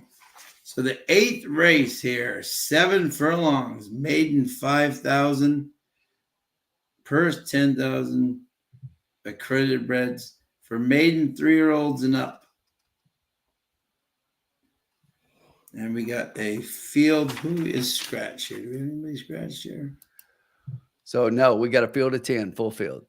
Full field. Okay. Full field here. Okay. There we go. 15 minutes to post. We're only eight something dollars behind, so we can 8 and change behind, so we can definitely get this done for everybody. CJ McMahon, the audible baby here at Evangeline Downs. Have you looked at this at all, Tim? I'm going through it right now. I'm pretty close. Yeah.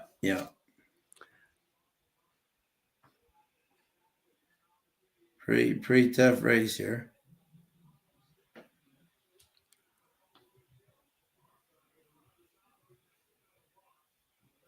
We got a Golden Sense horse here, Free Drop Rob. Got a Free Drop Billy horse here.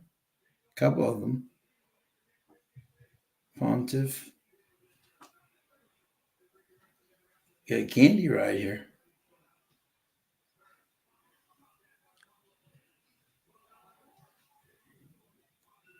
Interesting. This is an interesting race.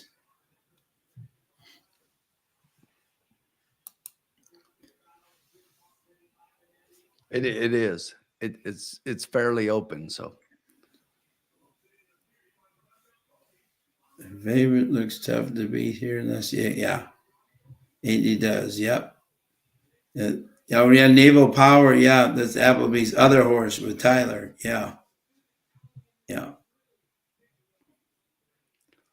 He didn't have a great weekend without William the first weekend. That was a couple of live horses did not hit the board at all. I totally agree. You know, so he's gonna. Can he win without William? that is the question. Frankie, I thought Frankie had a live horse. His horse didn't hit the board at all. And then Tyler's horse I thought would be live, and he didn't hit the board either. So be interesting to see. I think this is pretty interesting. This is a very interesting race, in my opinion.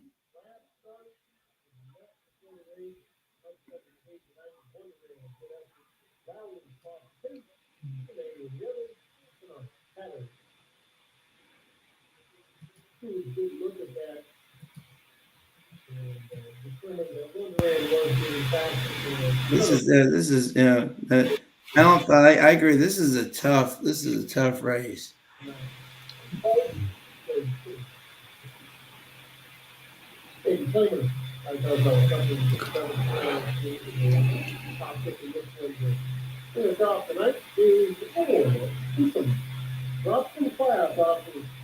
This is a very interesting. And what are Rob's numbers in this last one?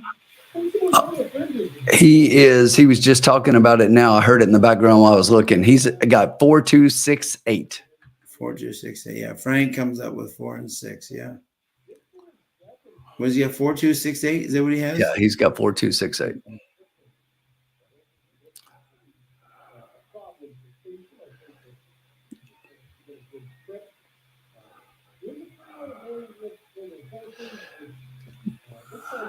Bobby has 4.810 with 8.10.6.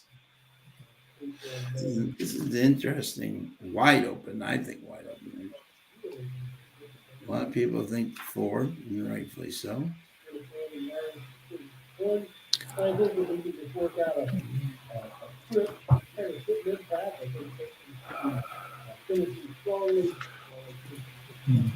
Yeah, Tyler's gotten a lot of big wins, Scott. He's Plenty, but he is due because he coming into Keeneland, he had been in a bit of a slump, and he got off to a really good start opening weekend. Today, he didn't have a great day. He only won one race, winning the last race on the 9 horse, but although he was on a couple of horses that I thought should have won, one in particular was the 13 horse that I had that he cost me my pick 6. That paid $10,000. I had 5 of 6. I had everything except I had Tyler keyed on that 13, and he didn't win. Right, exactly. He wins, and it pays even more than the 10,000. It's probably a $13,000-$15,000 pick 6. Yeah. Tell Tyler he owes me 20 grand because I had the pick 5 as well. In the next race, I had all the same horses. Yeah. Danny Noonan says last work on the 5 makes him a contender. That was a very nice workout indeed. Definitely in face better, up there at Fairgrounds, 15,000 open, Yep. And that's open, remember, too, Yeah,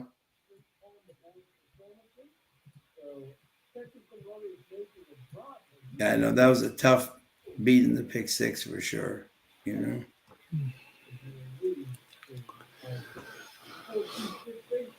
Taysom's interesting, but I don't think he's a lock.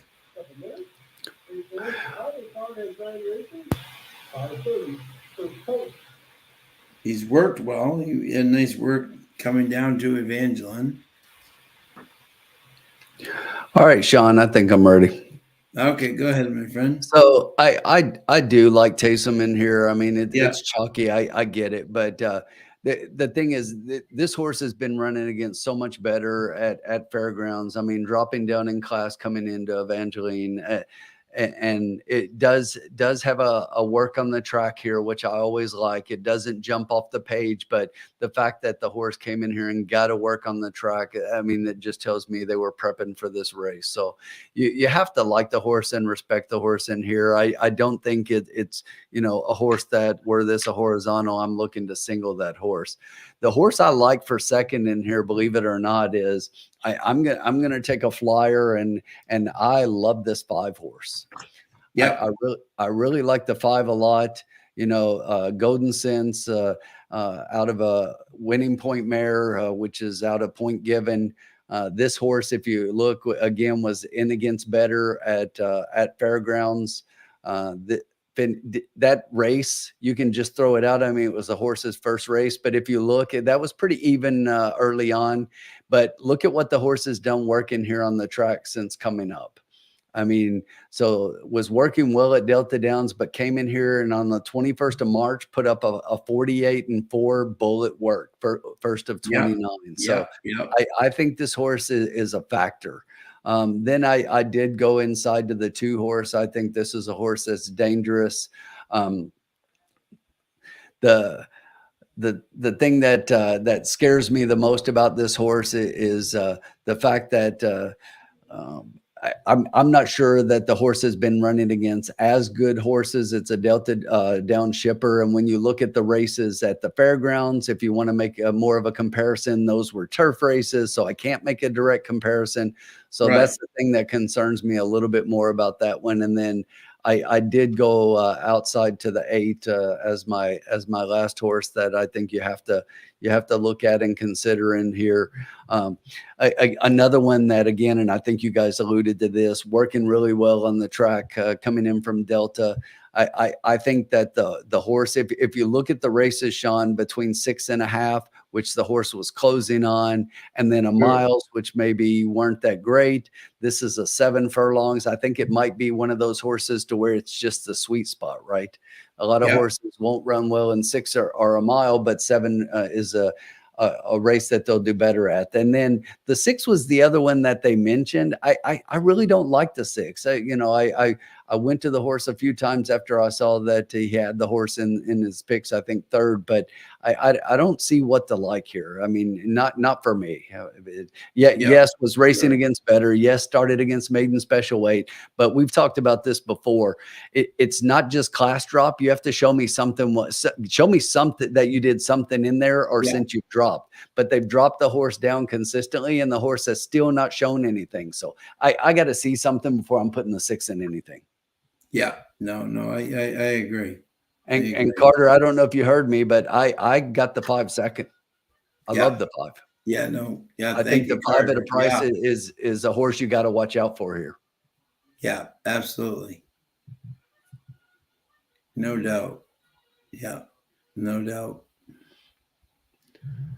So again, Sean, that was 4-5-1-8. 4-5. Or 4-5-2-8. I'm sorry. 4-5-2-8. 4-5-2-8. Okay. Got it. Make us some money. Yep. Got it. Yep. I'm going to get us home.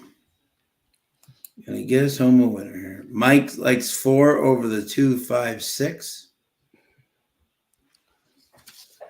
Yeah, Scott, it was killing me even more, buddy. But here's the crazy thing about today. I think out of 9 races, I think I had 7 winners. I did hit the final pick 3. I was only missing that one race out of the final pick 6. I had a pretty good day at Keeneland today. That's awesome.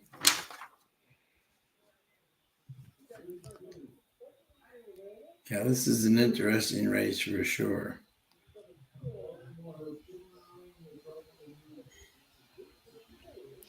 And the funny thing, the funniest thing about my pick 6 ticket is the Keeneland is one of those places that'll pay 5 out of 6.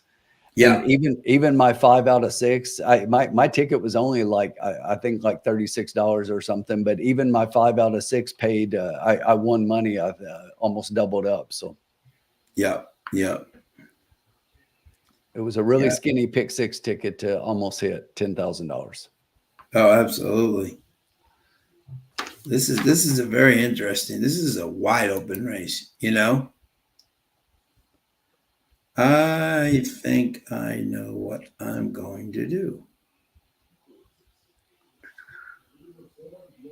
You think you know? Yeah, I do. Yes, I do.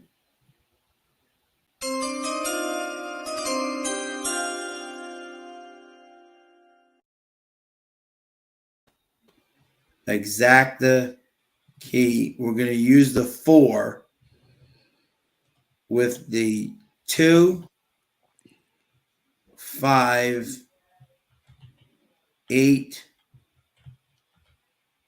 10. And how much, Sean? $2. Just straight exacta 4 with 2, No, 5, no, 8, I'm going 10. to do the key. You know, I mean, Yes, exactly. That, I just want to make sure. That's what I thought. Yeah, Yes. yeah. No, no. So that'll be $16 bet, I think. Yes. Yeah. 8 each way. Yep, exactly. Yep, yep. You know what? It's our last thing. Throw the 6 in there, and we'll go for we'll just make it 20. There you go. I like it. Let's hit. Yeah, we're gonna hit this. I feel good about this one.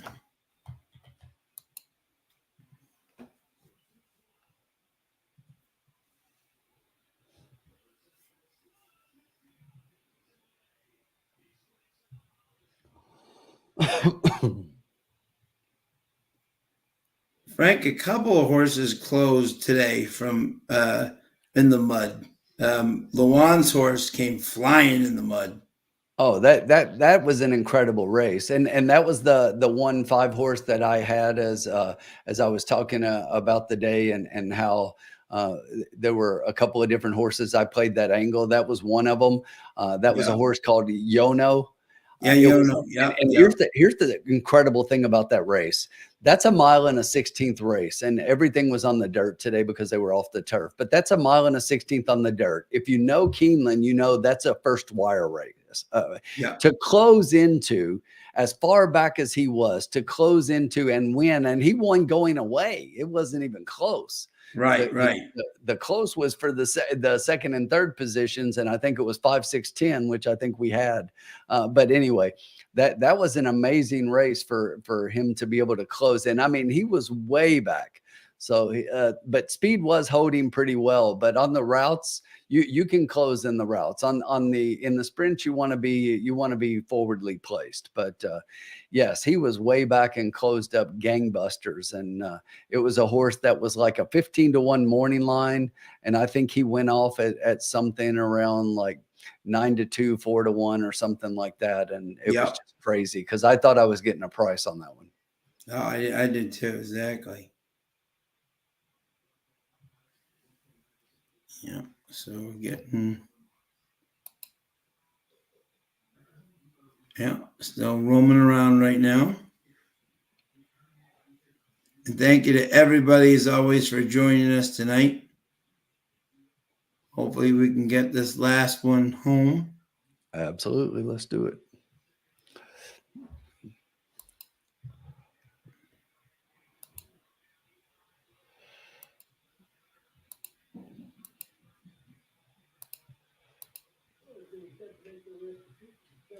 Very interesting race here, wide open. But I do think the 4 is a strong play, you know? I do too.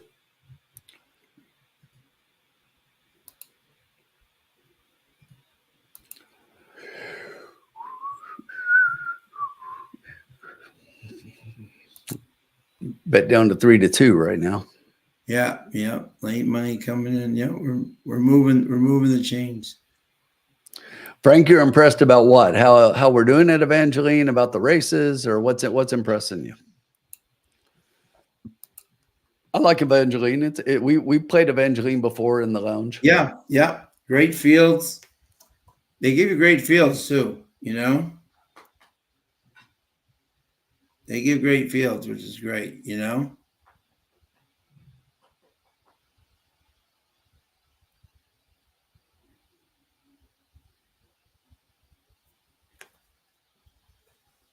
we're getting ready.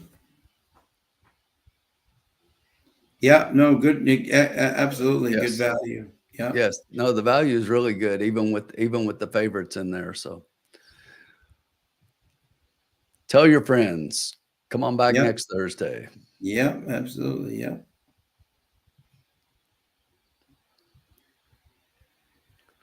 Good luck, Rex. I hope that 5's up there. We'll take Yeah. a 5-4. Good luck, We'll take Rex. a 5-4. We would love to have our 4 finish second with one of the longer shots we've got. Yep.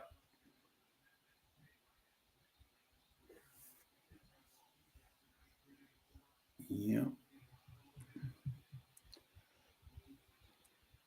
2, 5, 6, 8, 10. Looks like they're at the gate. They have arrived at the gate for our final race. The crowd is on their feet. And they usually get a good crowd down there. People in Louisiana love their horse racing, that's for sure.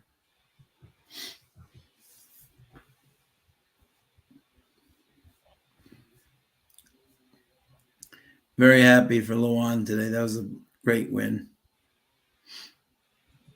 Yeah, and I was glad to see him break through too. That was his first win of the meet. So. Yeah. He's going to be a talent. He's a great kid. He's got a good attitude, always smiling. Yeah, everything I was going to say, you hit it. Yeah. And for people ask me, this is a hard meet to break into. You know what I'm saying? This is you got the best of the best here. Yeah, right this now, is the best. you know? I don't care what people say about, NYRA or the Florida tracks or the California tracks. The Keeneland meet is the best jockey colony out there. Yep. Bar none. It's where the money is. And if you haven't heard, Jose Ortiz has moved his tack to Kentucky. So he and Irad are both riding Keeneland. That with Tyler, with Luis Saez, and with everybody else here, and Johnny V is here. Javier comes in on the weekend, so it's like Junior, everybody is here. But then after this meet is over, well, they'll both move up to Churchill for Derby week. Right. But then Irad is going back to NYRA.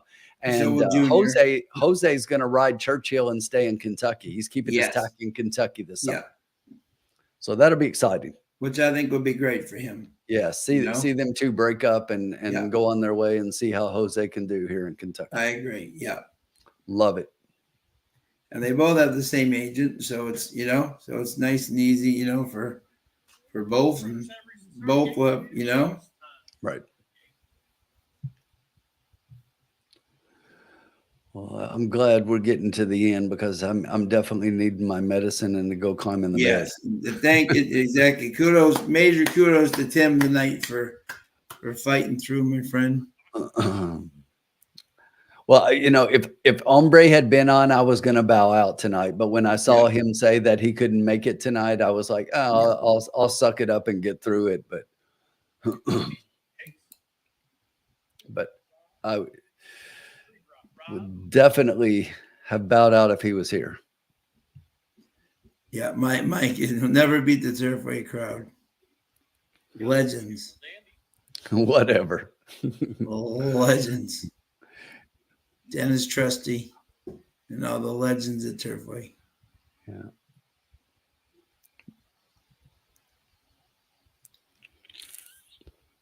Loading them up. Here we go. One more time. Last race of the evening. Frank, always a pleasure, my friend. Let's get it done. Thanks, Frank. Thanks, Rick. Appreciate it.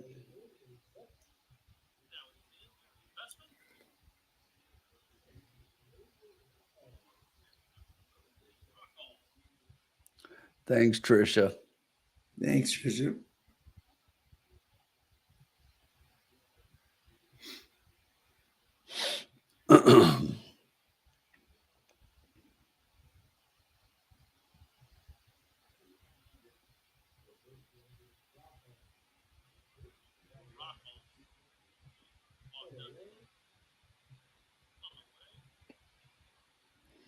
Someone walked up to the gate and then walked back, you know? Yeah, I think it's the 10. They got him in now. Yeah. Rolling a gate. And the 5 just broke through. Our 5 wanted to go. At least the guy held on to him. So the assistant starter that was in with him, he held on and didn't let him go. So that's good. They'll get him right back in. Yeah. Let the track vet take a look. They're cleared and going back.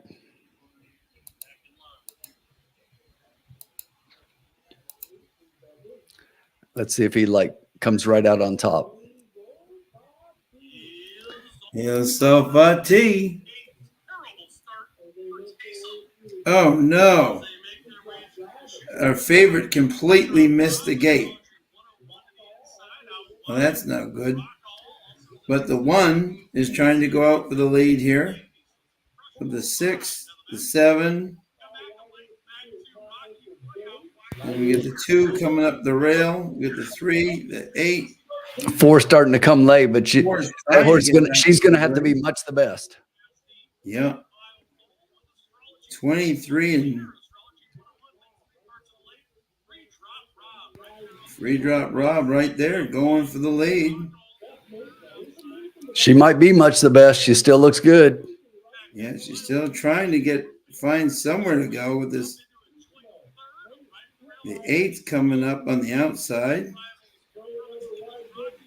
Can the 4 find somewhere to go? That's the question here. She's going to try to follow the 1 up the rail. The 4's going to try to find it right up the rail. Look at the 4's got plenty of horse, just has nowhere to go. The 6 is on the lead. The 4's trying to come down the rail. Here they come down the stretch. Look at this. The 6, the 8, the 4 trying to get up. How good was that horse? 6, 4, 8. How good was that horse, Sean? Hey, Yeah, Sean, exactly. watch the inquiry sign go up. Yeah. The 4 may have pushed his way through. She pushed her way through. Yeah. So she might be coming down. Uh-oh. Inquiry's going up. Watch it. But how good was that 4 to come from missing the gate? Oh, my God, yeah. She wasn't in the picture. She wasn't in the picture. No, exactly. But watch right here. So she's going to come up on the 1. Yeah. Right as they enter the stretch. Huh? I don't know. I've seen worse. A lot worse. Yeah.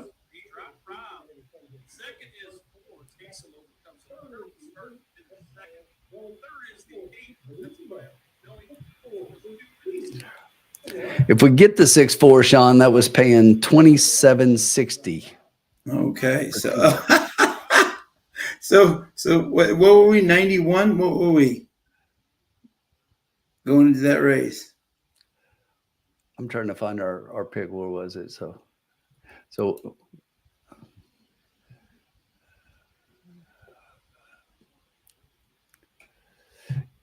yeah. So we're gonna be like $1 down. We're gonna lose $1.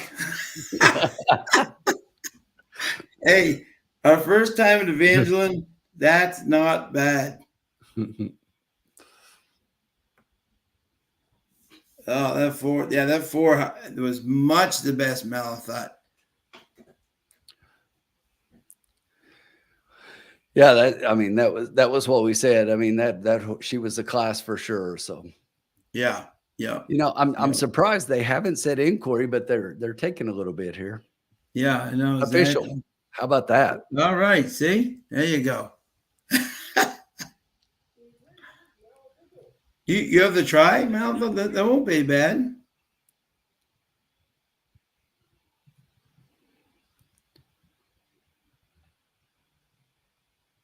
Oh, with the yeah. I know I should have played the try.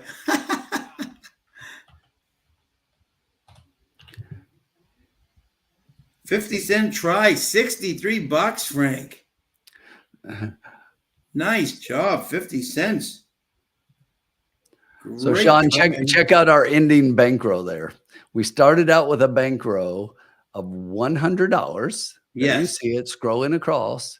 Yeah, we got Starting bankroll, and the 27.60. current bankroll Is $99.10. 99.10. Love it.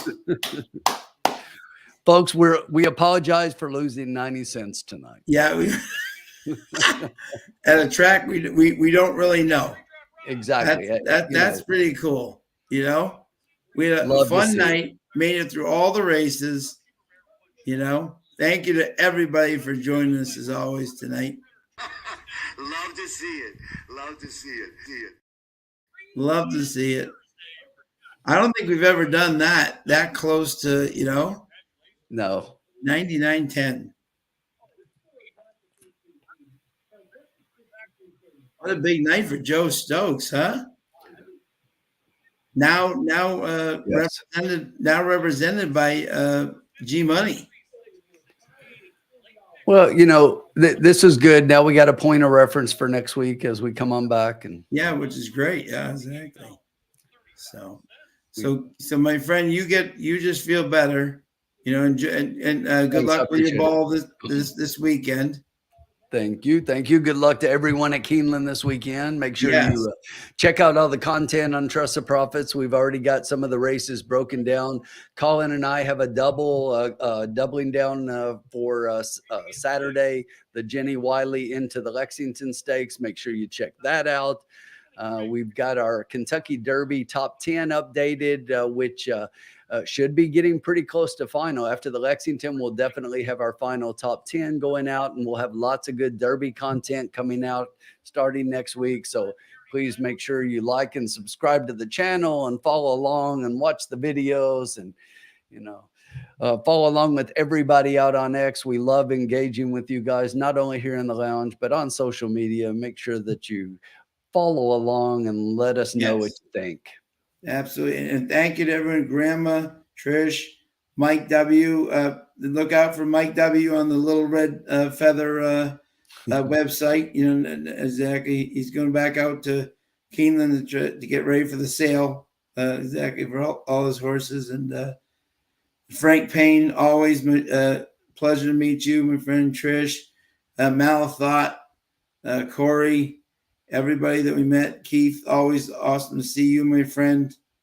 And exactly. Drinks on Frank, yes, fantastic trifecta. And everyone have a great weekend, okay? Be safe, and we'll see you next week. Cash those tickets. Cash them. See you later.